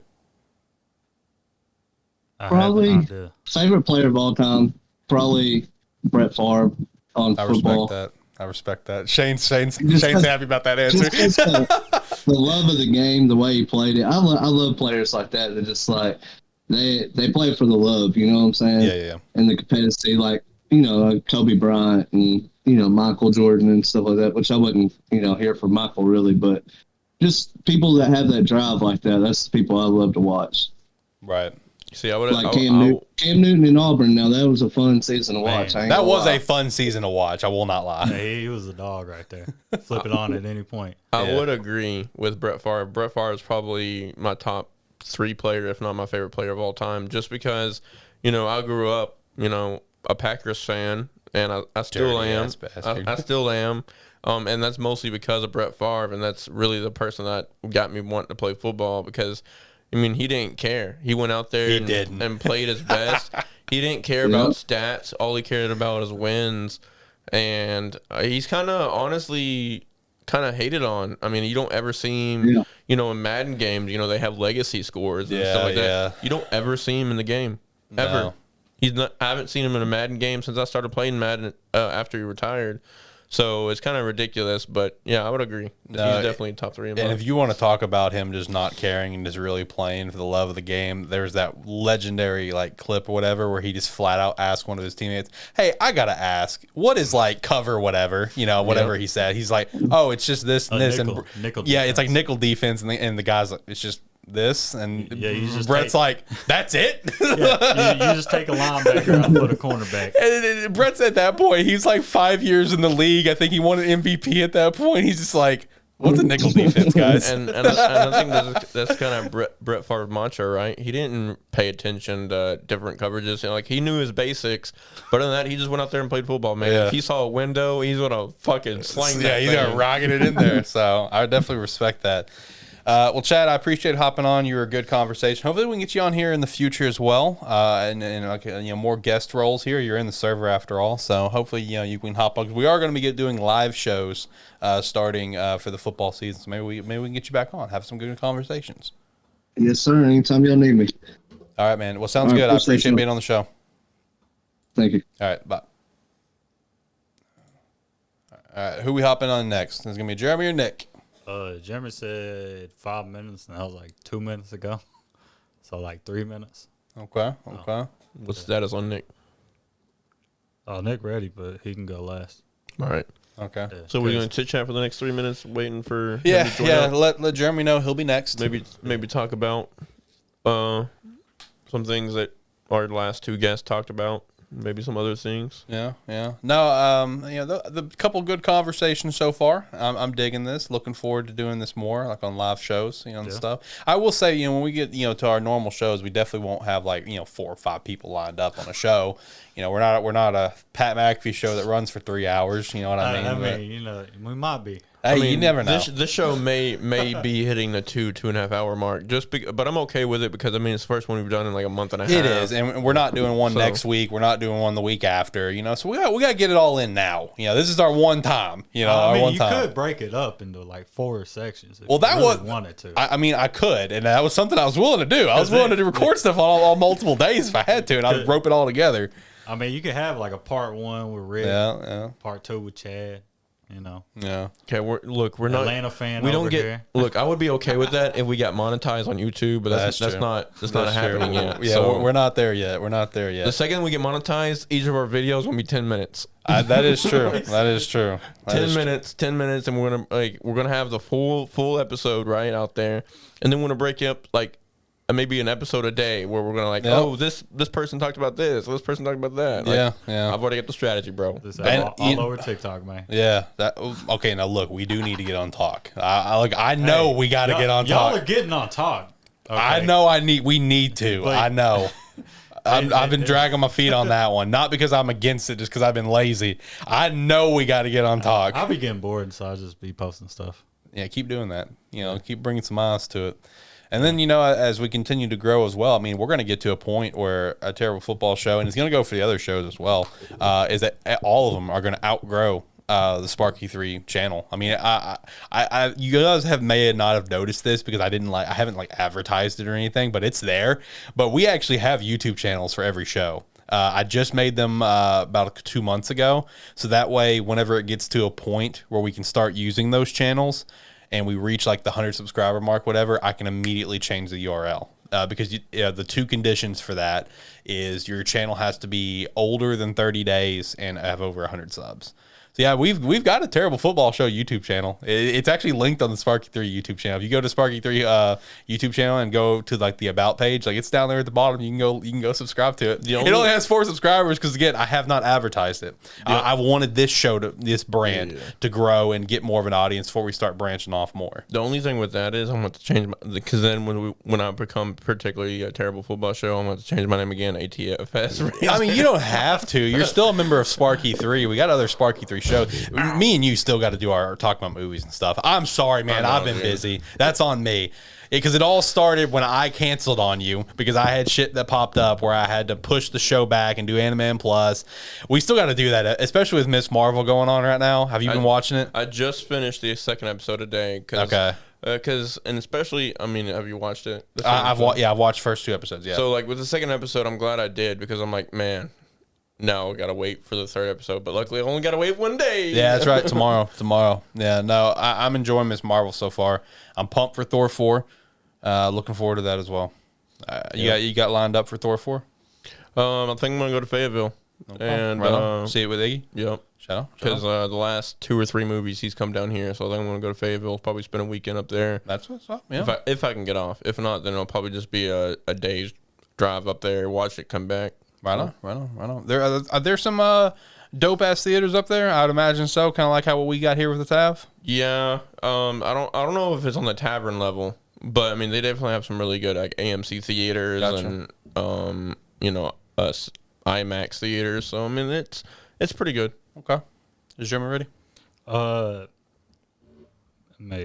Maybe. He said, "Do I stay in the queue and I'll be moved up when I'm?" Yeah. When I'm yes. Up? Yeah. Yeah. I'll move him up. I got confused, so whenever he listens to this, he'll be like, "Damn, dude, you dumb." Okay. He said, "Yes, sir." Okay, let's move him up. He's muted right now, so he'll unmute himself. All right, well, you can force unmute him. I can't, can I? Oh, damn. Fancy with it. Yeah. No, I cannot. You should be able to because I know you can force mute somebody. Well, I cannot unmute him. But Jeremy, you were on a terrible football show. He's unmuted. He's here. Jeremy, how are you? What's up, guys? There he is. What's up? Yeah. How are you? 2 for 2 or 2 for 3. I'm great. How are y'all doing? Man, I am doing phenomenal. All right, so for a terrible football show listeners right now, I want to make something known. This man right here, he is an OG. and he must be given his respects because he has been listening to this show since like episode 1. And I cannot appreciate you enough. I always for wanted that. to say first time, long time. So now I can say it. Yes, exactly. Long time listener, first time caller. Yeah, there you go. Day one listener. So with that, I was kind of curious. Since you are a day one listener, what are your thoughts on this podcast and how it has evolved from the start to now? Because I feel like the show has evolved. I mean, especially from it going from just, Tyler and Alex to bringing me on midway through last season. And now we're bringing more guests on and stuff. How do you feel about the show with how it started to now? Well, it's definitely improved. All right. I mean, the first episode was, you had Tyler saying, yeah, a few times, most of the show. True. So, like, now it's being in the studio. I mean, it sounds better. Like, it's more of a conversation. It's definitely evolved into a pretty decent little show. Like a decent football show on the calls because it's about to not be such a terrible football show. Y'all are getting too good at it. Man. I gotta change the name. God damn it! Stop getting shit right. I'd be like, damn, we just got trademarked. Come on. Yeah, it's like, what the hell? Shit. No, change it to a better football show. Listen, I have said it for so long. A terrible football show is by far, and it's not close, the best branding that we have at Sparky 3 because it just opens the door for so many bad takes and so many mistakes that we make. And I'm here for it. That's why we literally have like some of the stupid like hand-drawn design shirts in the merch store where it's like, sorry for tech problems, sub P's and shit like that. It's like, hey, like shit happens. Like we make mistakes, Yeah, it is, and like we were talking about Ricky about this earlier as well. It just channels that, hey, we are amateurs, you know what I mean? And, we're just here to have a good time. We don't want to get on there and say like we're on expert level that could be on like Sports Center. Although I do think that we could based on some of the people they have now. But that's a different story. I think also it relaxes us, because we're not so upkept. Like if we make mistakes, then it's like terrible football show. Yeah, exactly. What did you expect? Exactly. Like, you clicked on this and you knew what you're tuning into. So. Yeah, and I will also say a massive credit to this show is this show has also like opened my eyes just to have that mindset across all shows. Like, cause like there was a time when I started all this show stuff back in 2020 where I was like super uptight about it. You know what I mean? Where it had to be so like, we kept it funny, had a good time, but like there was like a professional level to it where there was like certain things where I was super uptight. Like so a couple of examples, 2 examples. Number one, I remember there was a time where my buddy Jimmy called me and I was had Josh on the phone as well because we were doing Animan Plus, and he called me. I ignored it. He called me again. I ignored it. I texted him, have him in the middle of the show.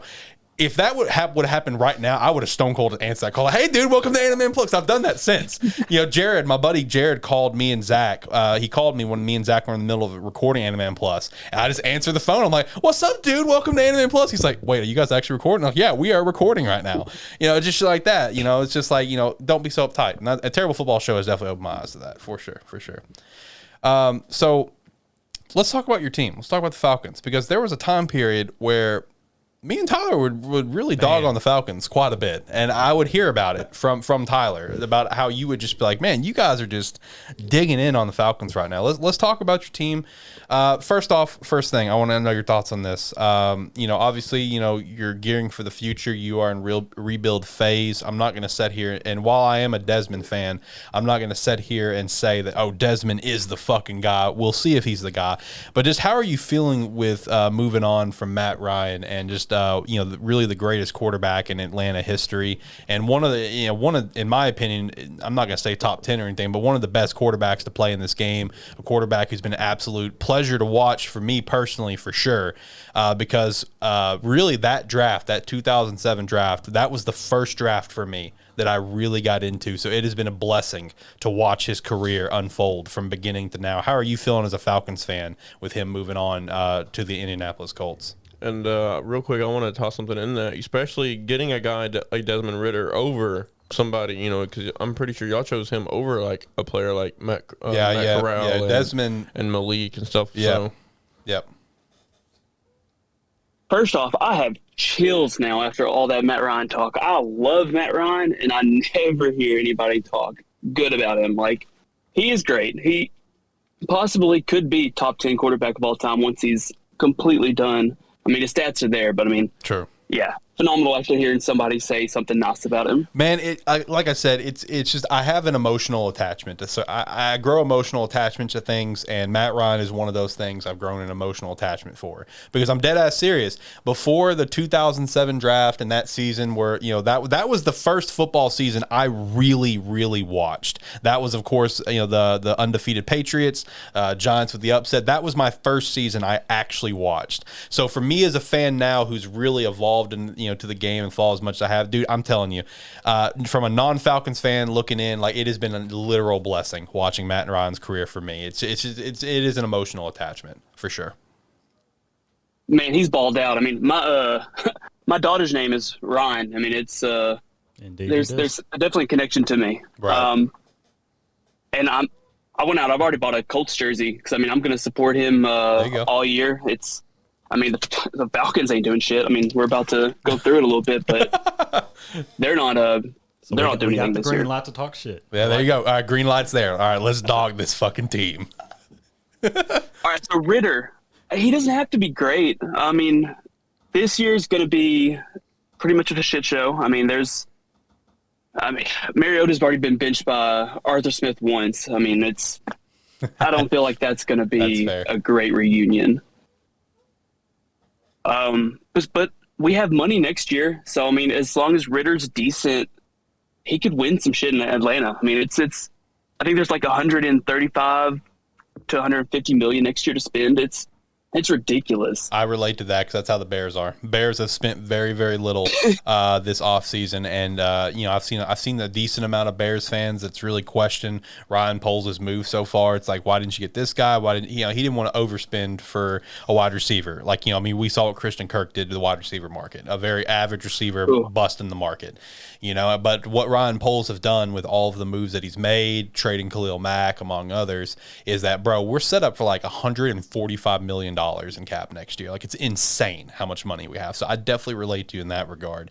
But like, I will say, and I'm kind of curious more on your thoughts with Ritter, because the difference between my situation and yours going into next season with all the money is that I'm in a situation now, coming into this season, there are a lot of hopes because obviously we have a first-round quarterback. You know what I mean? That first-round quarterback vibe, who was a absolute stud freak in college while, you're sitting over here with Marcus and Desmond.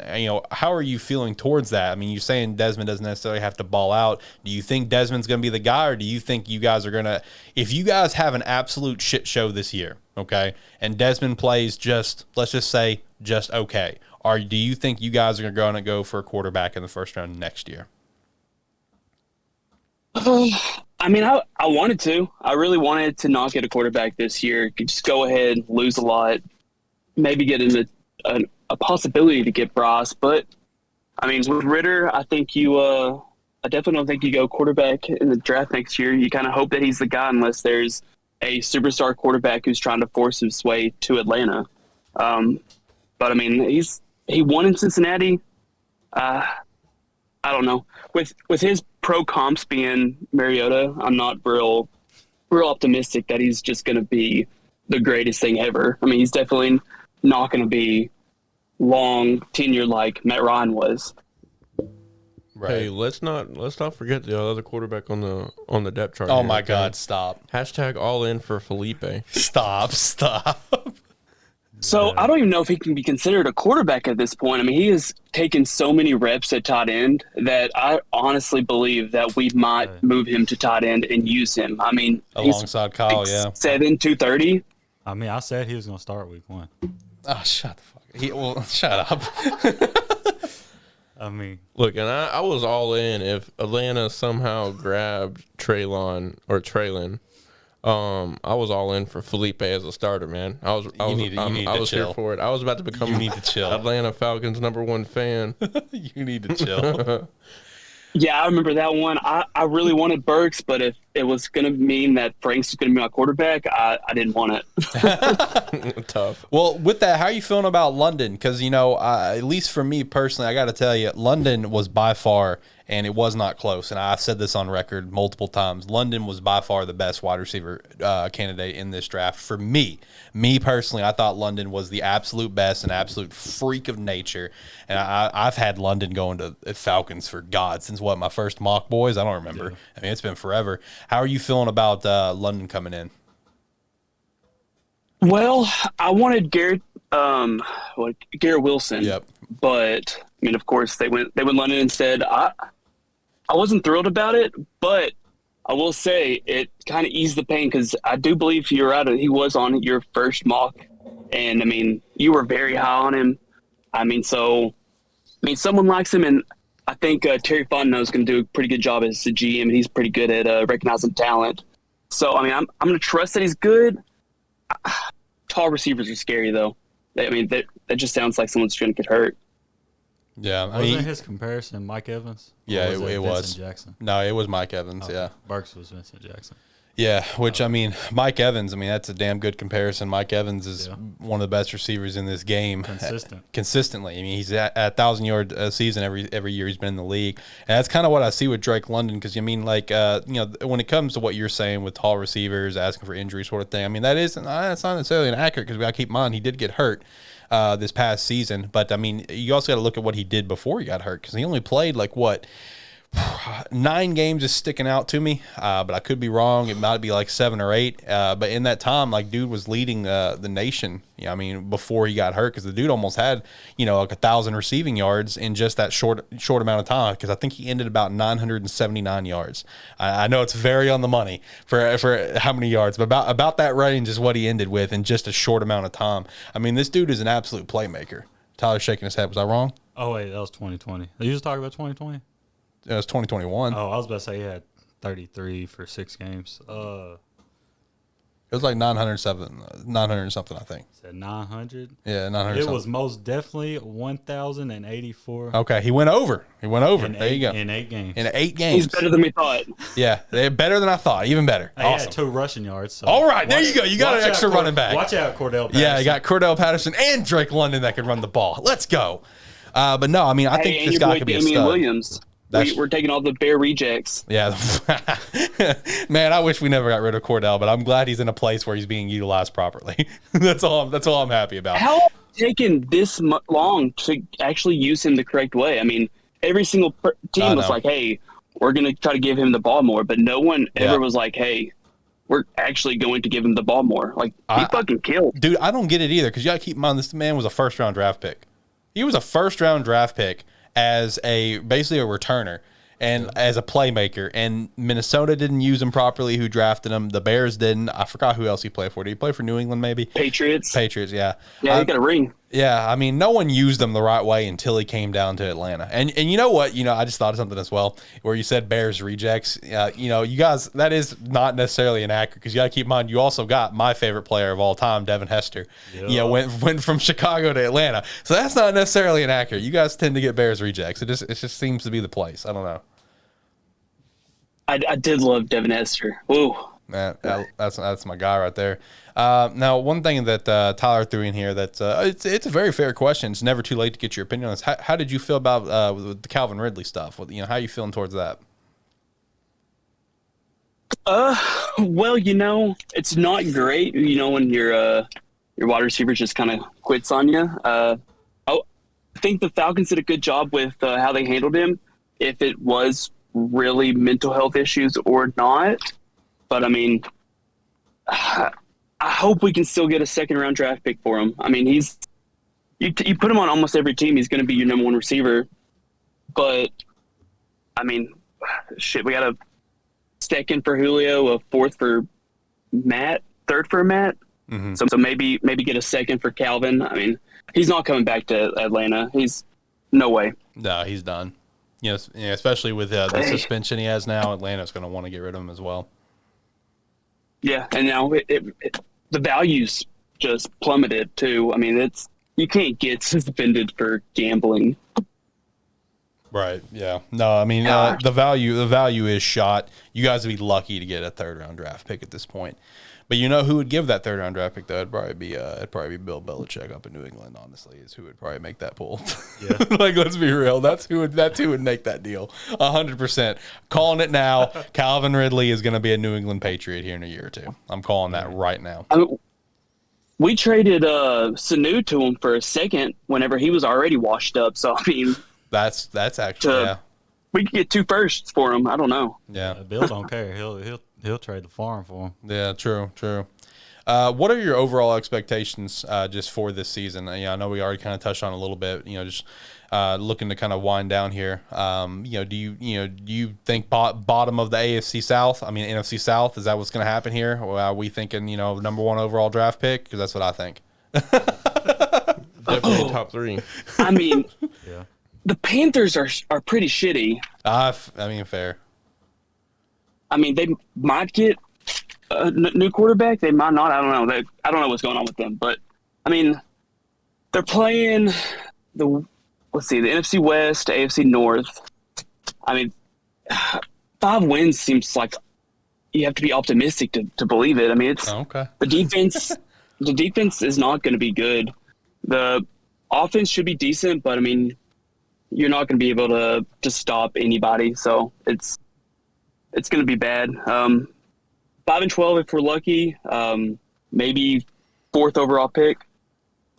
Okay. Some realistic expectations. Damn. Yeah, because right now on my way too early 2023 mock draft, I think my number 1 pick is currently Houston, and then I think Atlanta's 2. That's what I've currently got going on. Houston one's wrong, but okay. Yeah, you could stop. Houston's going to be terrible. I don't care what you say. Long neck is not the answer. Long neck is the answer. He's going to be a superstar. Yeah, he's going to be a superstar. Yep. Tyrod gave him that that nod of approval, yeah. Like, hey, you got this. I'm out. I got Pretty you. Much. Look at the rest of the quarterbacks. Yeah. Right. I mean, yeah, he's going to be all pro for sure. Pro. Well, taking Jeremy, Josh's spot. We're going to go ahead and wrap things up here. We got one last person waiting to hop on, and we're about an hour and 40 into the show at the moment. Closing out question here for you. Favorite player of all time. You can do college, pro, all together. Don't matter to me. Just favorite player. What you got? Matty Ice. Matty Ice. I respect Absolutely, that. without a doubt. I respect that. Well, man, I appreciate, number 1, first and foremost, I appreciate being an OG. Appreciate listening to the show from day 1 to now. It has definitely evolved, so I definitely appreciate sticking with us on that and showing us support, being a friend, telling a friend, all that shit. And also, I do appreciate just being in the Discord server, being on the show just now, and hopefully we can get you on this season as well for some guest chats. Definitely look forward to that. Maybe some guest picks, stuff like that, if you're interested, of course. Yeah, sounds great. All right, man. Well, hey, I do appreciate being on the show today. Okay, man. All right, no problem. Take it easy. All right, have a good one. All right. Last one for the day, boys. That was a good conversation. Good energy. I like that.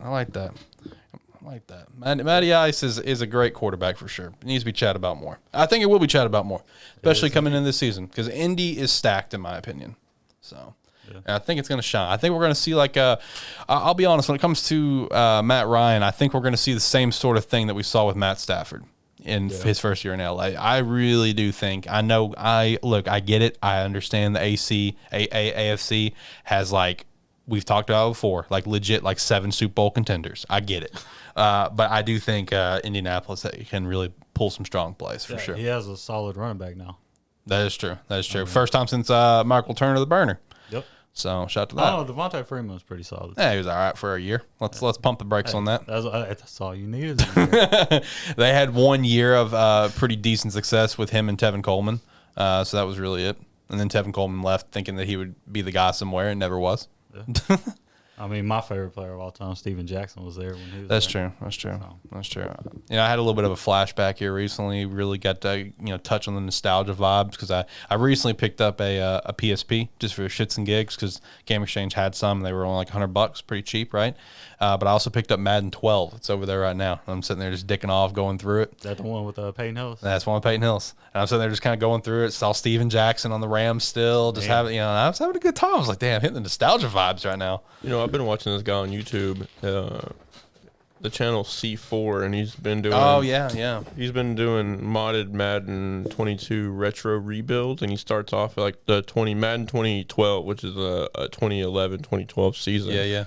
And he actually did a Cleveland Browns rebuild and had Peyton Hillis as like the main player. Like every year, dude was going for 2,000 plus. Peyton was a dog there. Dude, Peyton was. Yeah. Solid, man. Is Nick ready to go? Yep. All right, bet. Let's pull him up. Last convo for the day. All right. Hello, Nick. Welcome to the Terrible Football Show. How are you? Doing good. How you doing? Man, I'm doing fantastic. So we had a little bit of a tech problem there, but we got you in. I guess so now that we got you on the phone, let me just kick you out of this call on Discord real quick. There we go. Yeah, we'll figure out the Discord thing. We'll figure that out so you can hop on Discord later. But hey, man, I do appreciate hopping on the show though. Hopefully you're having a great day today. Appreciate you. Yes, sir. I'm having a pretty good day. Go Gators. Oh, here we go. Right, coming right out of the fucking Shane's done. All right, Shane's already done. Thanks, appreciate that. Yeah, you being on, that is one thing that we're definitely going to be chatting about here today is the Florida Gators. A lot of conversation points there. So let's go ahead and just jump into it. Let's go ahead and just dive right in. So the first thing up front is how you feeling about your new head coach, man? Do you love the hire? Do you just think it's like an okay hire? Because this guy was getting a lot of buzz, for some other teams as well. Ended up with Florida. I mean, how do you feel about it? Are you absolutely in love with it, or is it just like an okay hire, lazy hire? I mean, what's your thoughts on that? No, I really love the hire. I mean, from, having the last coach, Mullen, I mean, what really did he do?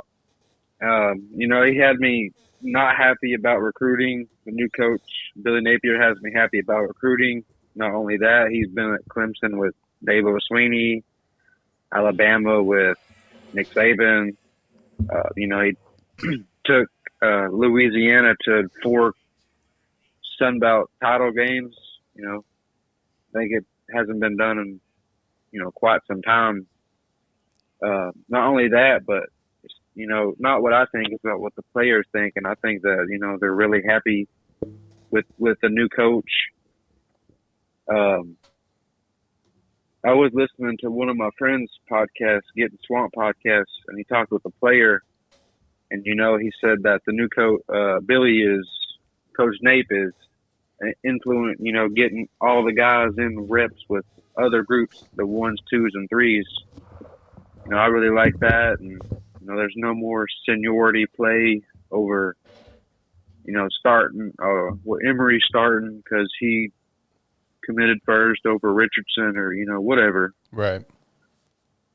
And, hearing him talk about, the decision that he made to come to Florida doesn't only affect him, it affects, the kids that are there now, the future kids, the staff, family, and their kids.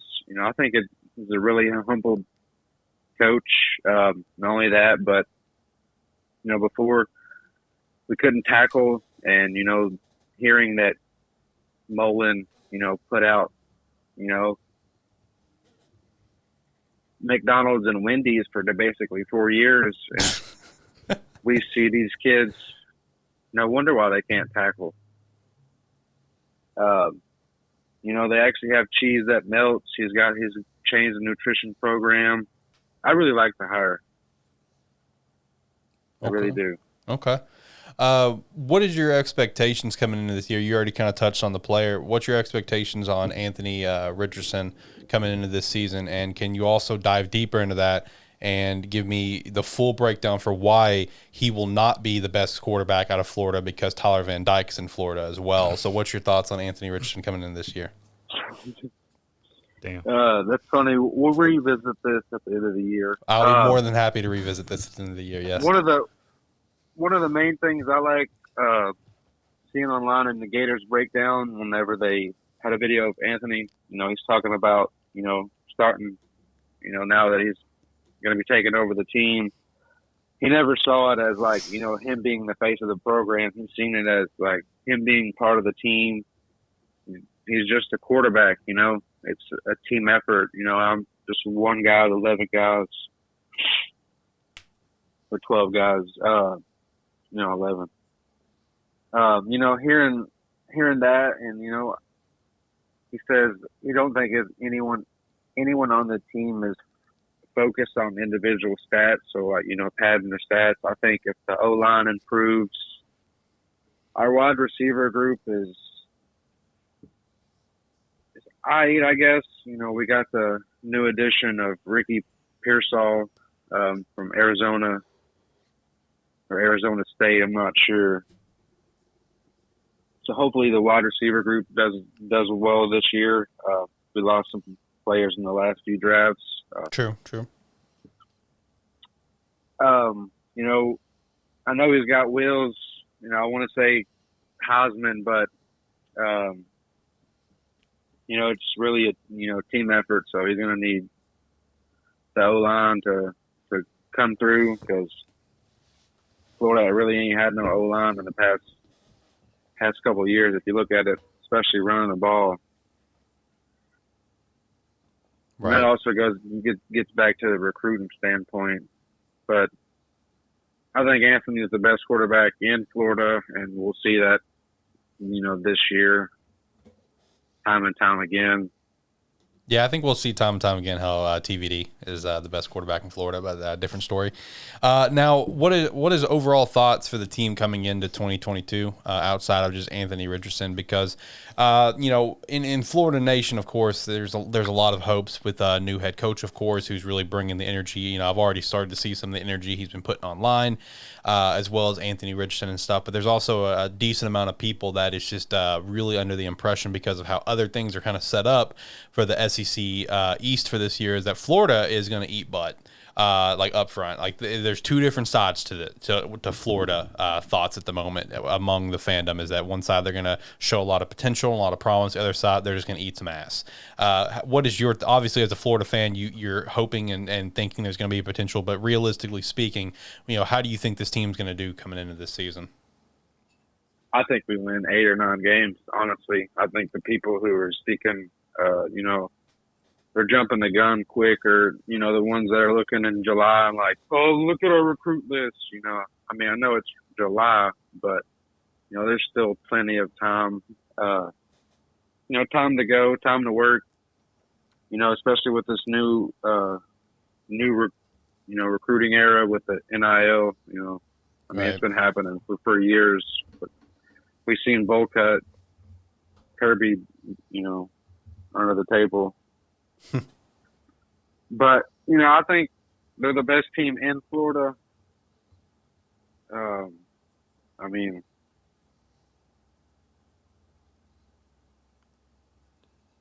That Mullen mentality, we need to get that out of here. I came here 3 years ago. I should be able to start, instead of the best player starting. Right. I don't necessarily, think that. If you're better than the next player, and go ahead.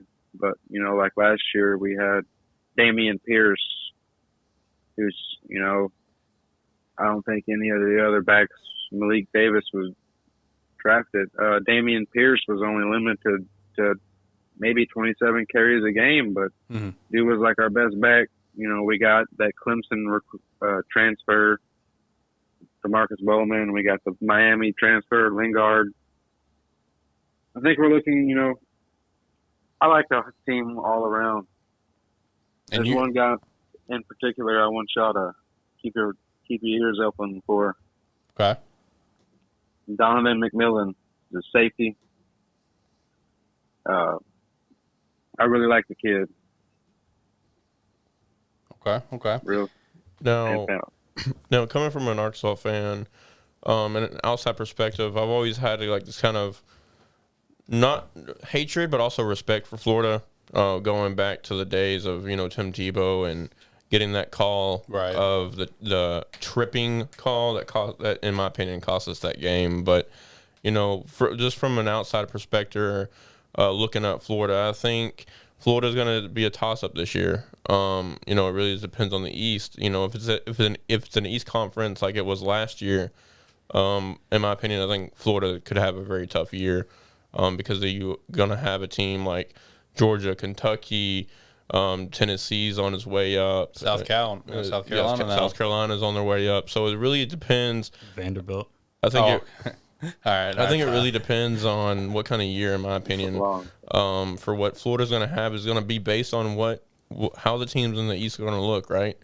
If it's an East like last year, it could be a tough year for Florida. If the rest of the teams are kind of doing what Florida is doing right now, Florida's always going to have the better talent. They always have more potential of getting better talent, even better than Georgia, just because of the area that you're in. Florida produces so much talent. You know, a team like Georgia has to go to Florida to recruit. When Florida doesn't, it's right there. I mean, in their backyard. And on the flip side of that, speaking of Anthony Richardson, I'm high on him. I think he could be a good quarterback. I have heard some things that, you know, he's constantly working on his footwork and getting better as a passer and not wanting to be so run mentality first. So I mean, that from that perspective, I'm excited to see that. But on the flip side of that, I think this is definitely the last 2 or 3 years have definitely probably been the toughest as far as quarterback goes, at least in my eyes, for Florida. Because I mean, you go from, you know, Tim Tebow and Chris Leak, and then you go to Kyle Trask, and there's another quarterback in between those. That, I mean, y'all have had a pretty elite quarterbacks coming up, you know, and it's tough. You know, last year having that dual quarterback thing going on, which has its ups and downs, but I think at the end of the day, you have to solidify one guy. You have to give that one guy confidence that their coach has confidence in him to run the team.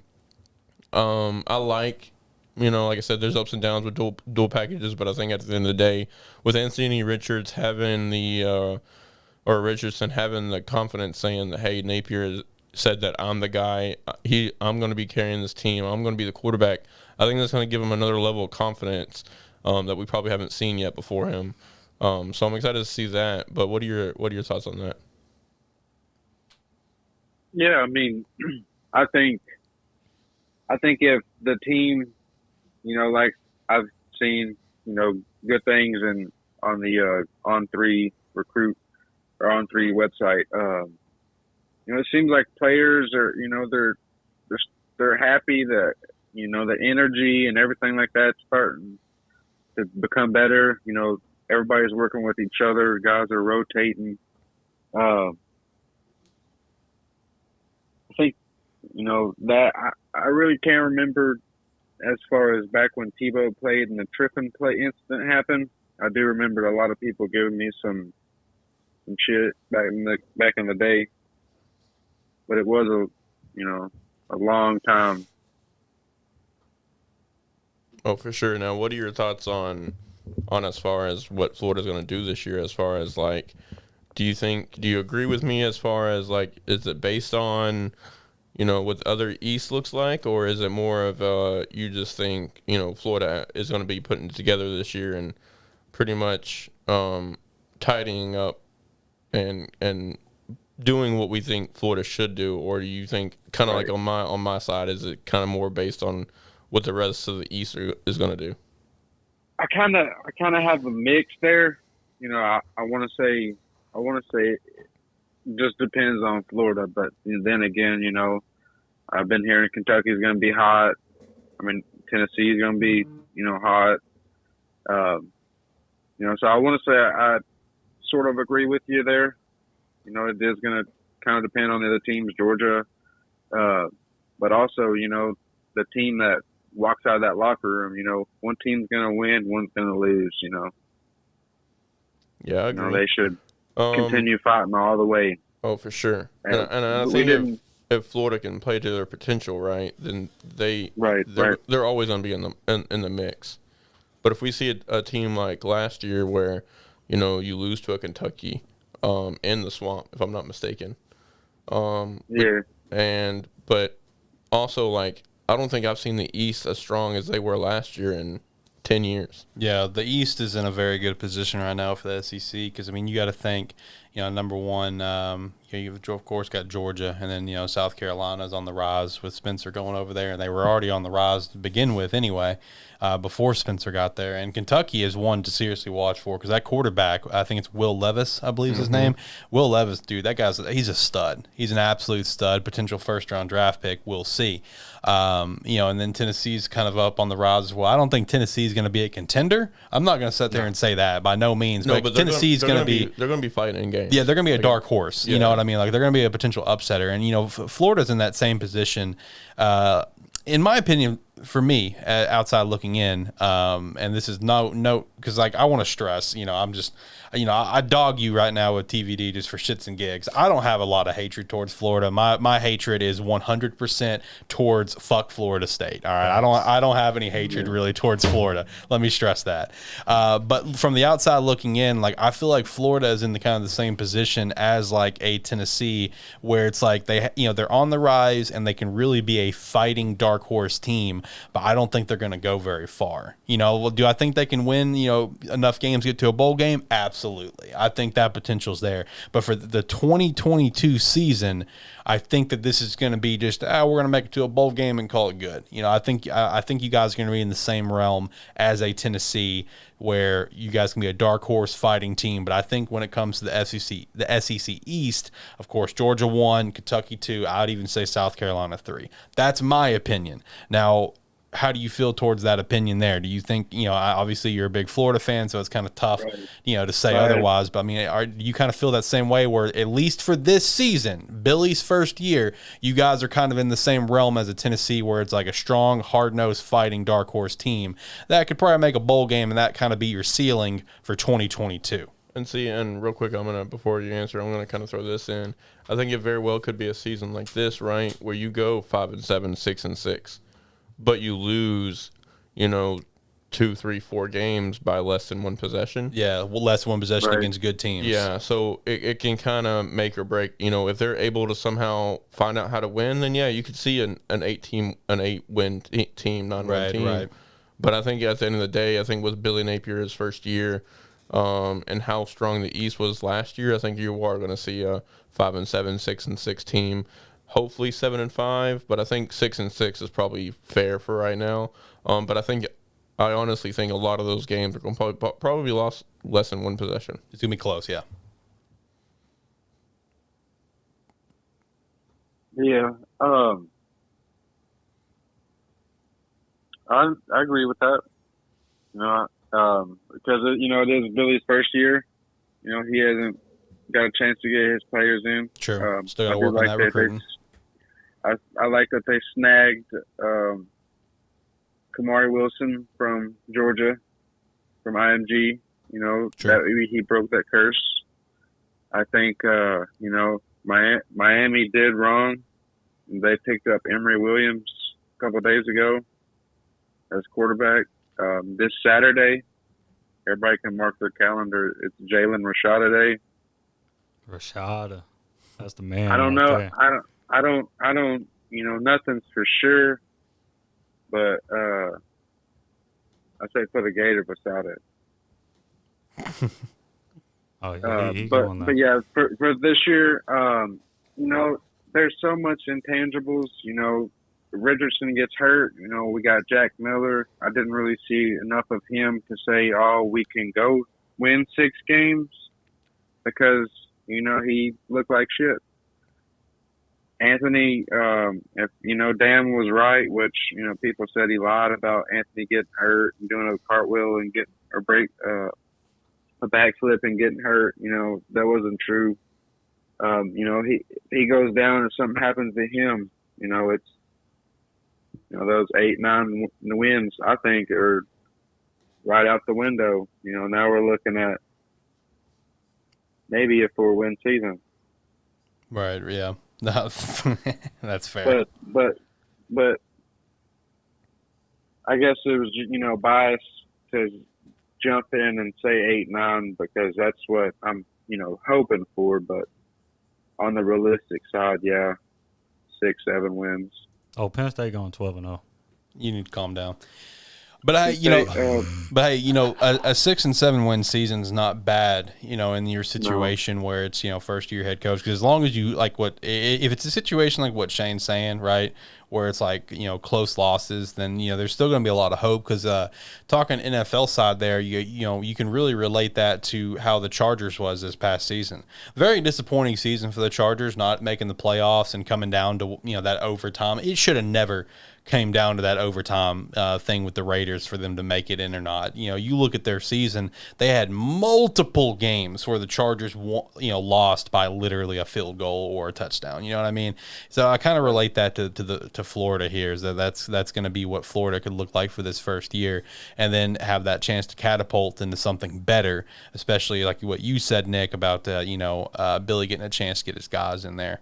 Now, outside of Florida, though, what are some other teams that you think are going to be something to watch out of the state of Florida? Like, for example, how do you feel about towards fuck Florida State or Miami? I mean, being the two most notable there, or even UCF as well. I mean, they're always a very talkative bunch. Yeah, that's all white noise with them. They won the 2017 national championship? Oh, yeah. How good. They got the banner to prove it.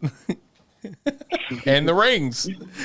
God damn. I just see that as a participation trophy. Right. Honestly, I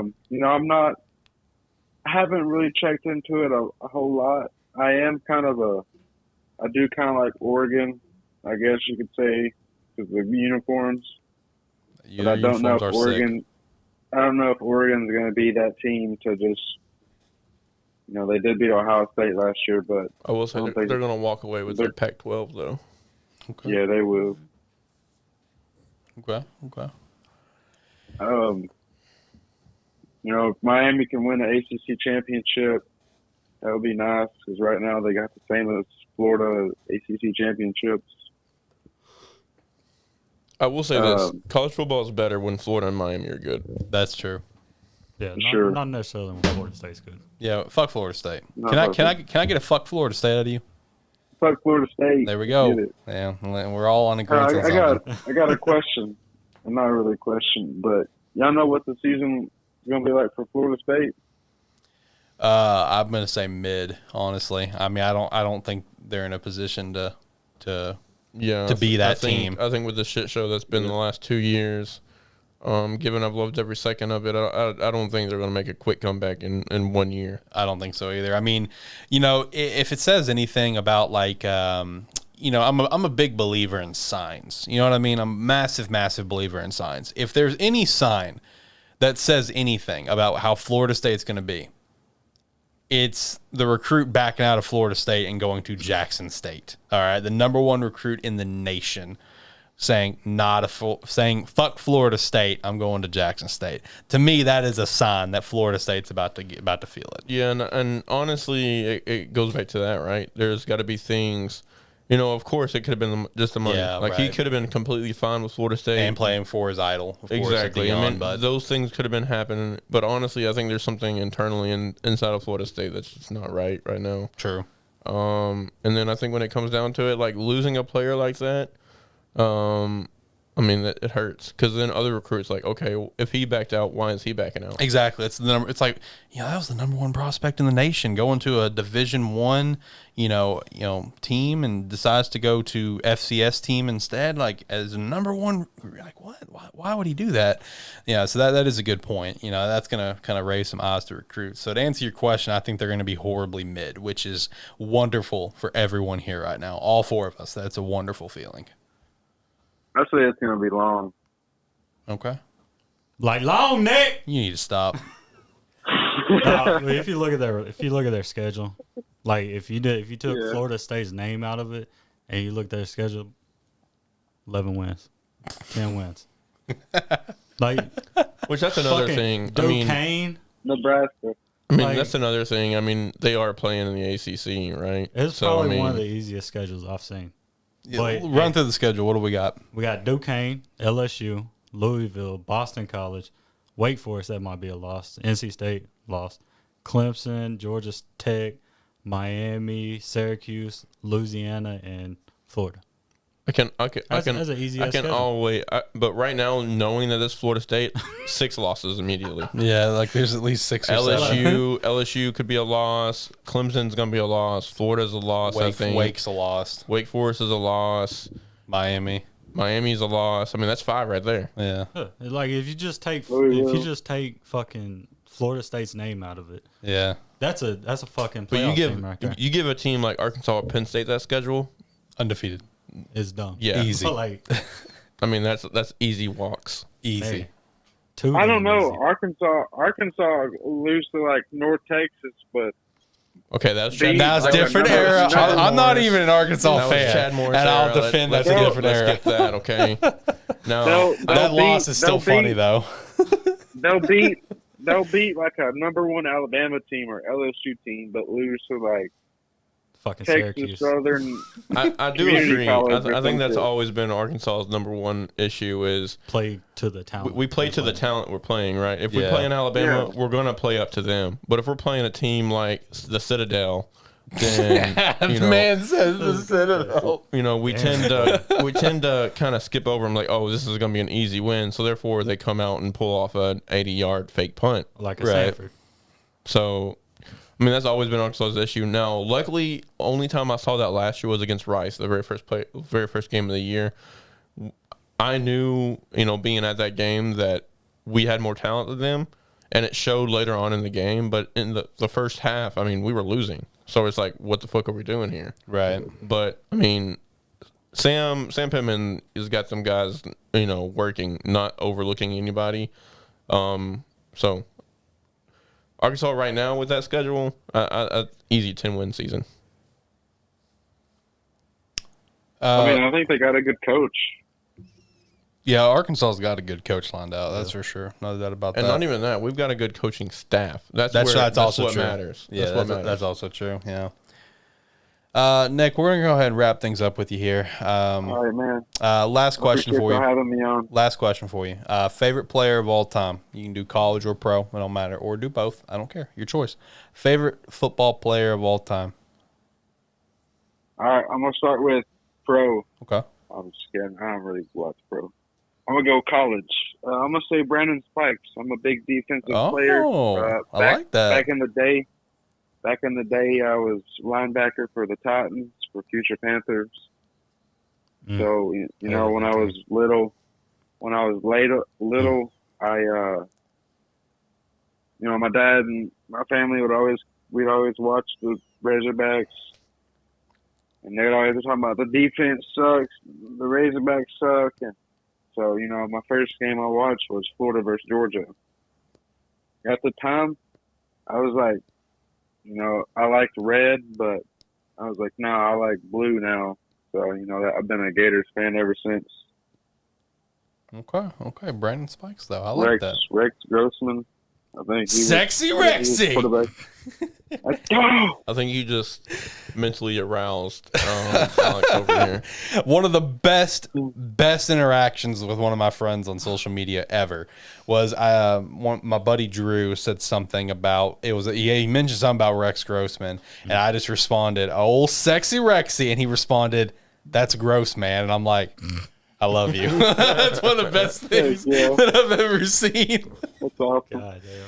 When I wrote down Rex Grossman as a favorite player, and I said, "LOL, Brandon Spikes." Hey, look, I respect the sexy Rexy pick though, as a shout out. Yeah. All right, Nick. Well, we're going to go ahead and wrap things up here. Yeah, man. Hey, thanks. I appreciate being on. Hopefully, we can get you back on in the future as a guest and talk about some stuff and you know, have some maybe some guest picks. We'll never know. We'll cross the bridge when we get there. But I do appreciate being on here today. So y'all be safe and have a good night. Hey, man. You too. You too. Sexy Rexy. There we go. I totally forgot about Rex Grossman. Dude. Hey, what a Probably the best quarterback the Bears had in the last 20 years. Whoa, hang on. Look, I'm a Cutler supporter. Okay, Cutler too. I am a Cutler supporter. Cutler is definitely the best. Look, and listen. then Rex Grossman is definitely second. Listen. The Bears, for at least 2 seasons that I can like personally pick out, I was dead ass determined the Bears were going to the Super Bowl, and both of them got ruined when Jay got hurt. Both of them. I think one, of course, was the 2010 season. We did go to the NFC Championship. Jay, there was the infamous injury for that where, he stepped out, and that's when the Packers went on to go to the Super Bowl. But there's also the 2012 season. I'm telling you, man, that team was on fucking fire because it all went downhill after Jay got hurt, and it was like leading up to a Monday night game or Sunday night game against the Houston Texans. Both of us were like 9-1, and the game was like, oh, is this a potential Super Bowl matchup? Jay got hurt, and it all went downhill from there. Everything went downhill from there. But with that said, I'd say we need to get out of here. We're 2 hours and 20 minutes in. Now, there's a little time that I'll cut, obviously, from the getting Jeremy on earlier. But shout out to everyone that was on. It was Ricky. Yeah, trying to get Ricky on. Shout out to Ricky. Shout out to Chad. Shout out to Jeremy. Shout out to Nick. Appreciate everyone getting on. Make sure to go pay some support to Ricky. His stuff will be down in the description below. But I'm gonna hit the music. There we go. Damn, we ain't had music this whole fucking time. Yeah, we're gonna go ahead and get out of here though. It's a good show though, long show, which you said. What you said, Shane. Yeah, it's been a bit. Our best show was the long show. Our best show was the long show. That is fair. The draft spectacular, whatever we called it. I don't remember what we called it, but that was our best show. And this was good. And it does give further hope for more guests for this upcoming. Obviously, we're not going to have like 4 guests a show where it's chatting with them for like 20, 30 minutes. Maybe like 2, one in the beginning, one towards the end. Yeah, and also making sure we have like hard limits of like, hey, few minutes, we need to keep it moving sort of thing. We have a tight schedule we're trying to keep. But again, this was different. This is a special episode. This is a guest episode. This is a fucking episode. Yeah, this is a big fucking episode. It's all good. Hey, we're just testing waters, man. Exactly. Testing waters. Got to test stuff. All right, boys, last thoughts. Anything you want to shout out before we get out of here? I'm hungry as shit. I am fucking starving. I am so hungry right now. For once, I'm not. Fuck off, Shane. But I think we have to end it on our one note, yeah. On the one note, and also we've all got to answer the question that we've asked all of our guests. Yep. Devin Hester, for pros, 100%. For college, it's probably a mix between 3, based on who I've gotten to watch. I can't say Devin Hester because I think I get to watch him in college without highlights, but for college, I would say either Darren McFadden, not an Arkansas fan, I've said that all episode long, but his play helped me get into football. Colt McCoy, and rest in peace, Colt Brennan. That'd be my 3 college guys. But Devin Hester for the pros, no doubt. Yeah. You going or you want me to? No, go. For college, it's gotta be my boy Dan Connor, Penn State linebacker. Fair. I mean, loved him growing up. And then for pros, I'm gonna throw you at you 2 because one's hella random. So Steven Jackson, obviously, favorite. And probably Kevin Curtis, wide receiver. Oh, that is random. Also, for another college pick for me, shout out to Duke Johnson as well. Yeah. Trent Green's up there too, though. Yeah. What about you? Pretty solid. I mean, just straightforward, being biased to Arkansas and just my football background, I'm gonna say pro Brett Favre, and then college got to be Darren McFadden. But as far as a football fan, growing up watching college football and just football in particular, I'm gonna have to say, as far as college, man, it was nothing like watching Reggie Bush. Oh yeah. And back in the day, or like LaDarian James from Oregon. Yep. Like people like that, just people that were just, you turn on SportsCenter and they have a top 10 play. Hey, LeGarrette Blount was pretty solid. LeGarrette Blount, yeah, true. Yeah, he had a mean right hook. Yeah. He actually came out on a podcast not too long ago and actually explained what happened with that. Our song was about to end, so I figured I'd just go ahead and restart it. And then as far as pro, just like watching an exciting player, I mean, Devin Hester's definitely up there. Yep. I didn't get to watch him because, I mean, it was back then, but I mean, watching highlights of like Barry Sanders. True. Michael Irvin, just electrifying players. So yeah. All right, well, let's go ahead and wrap things up because I am so damn hungry. I need to eat. You got some cheeses right there. I do have some cheeses right there. All right, but with that said, thank you so much for listening to A Terrible Football Show. See you next week.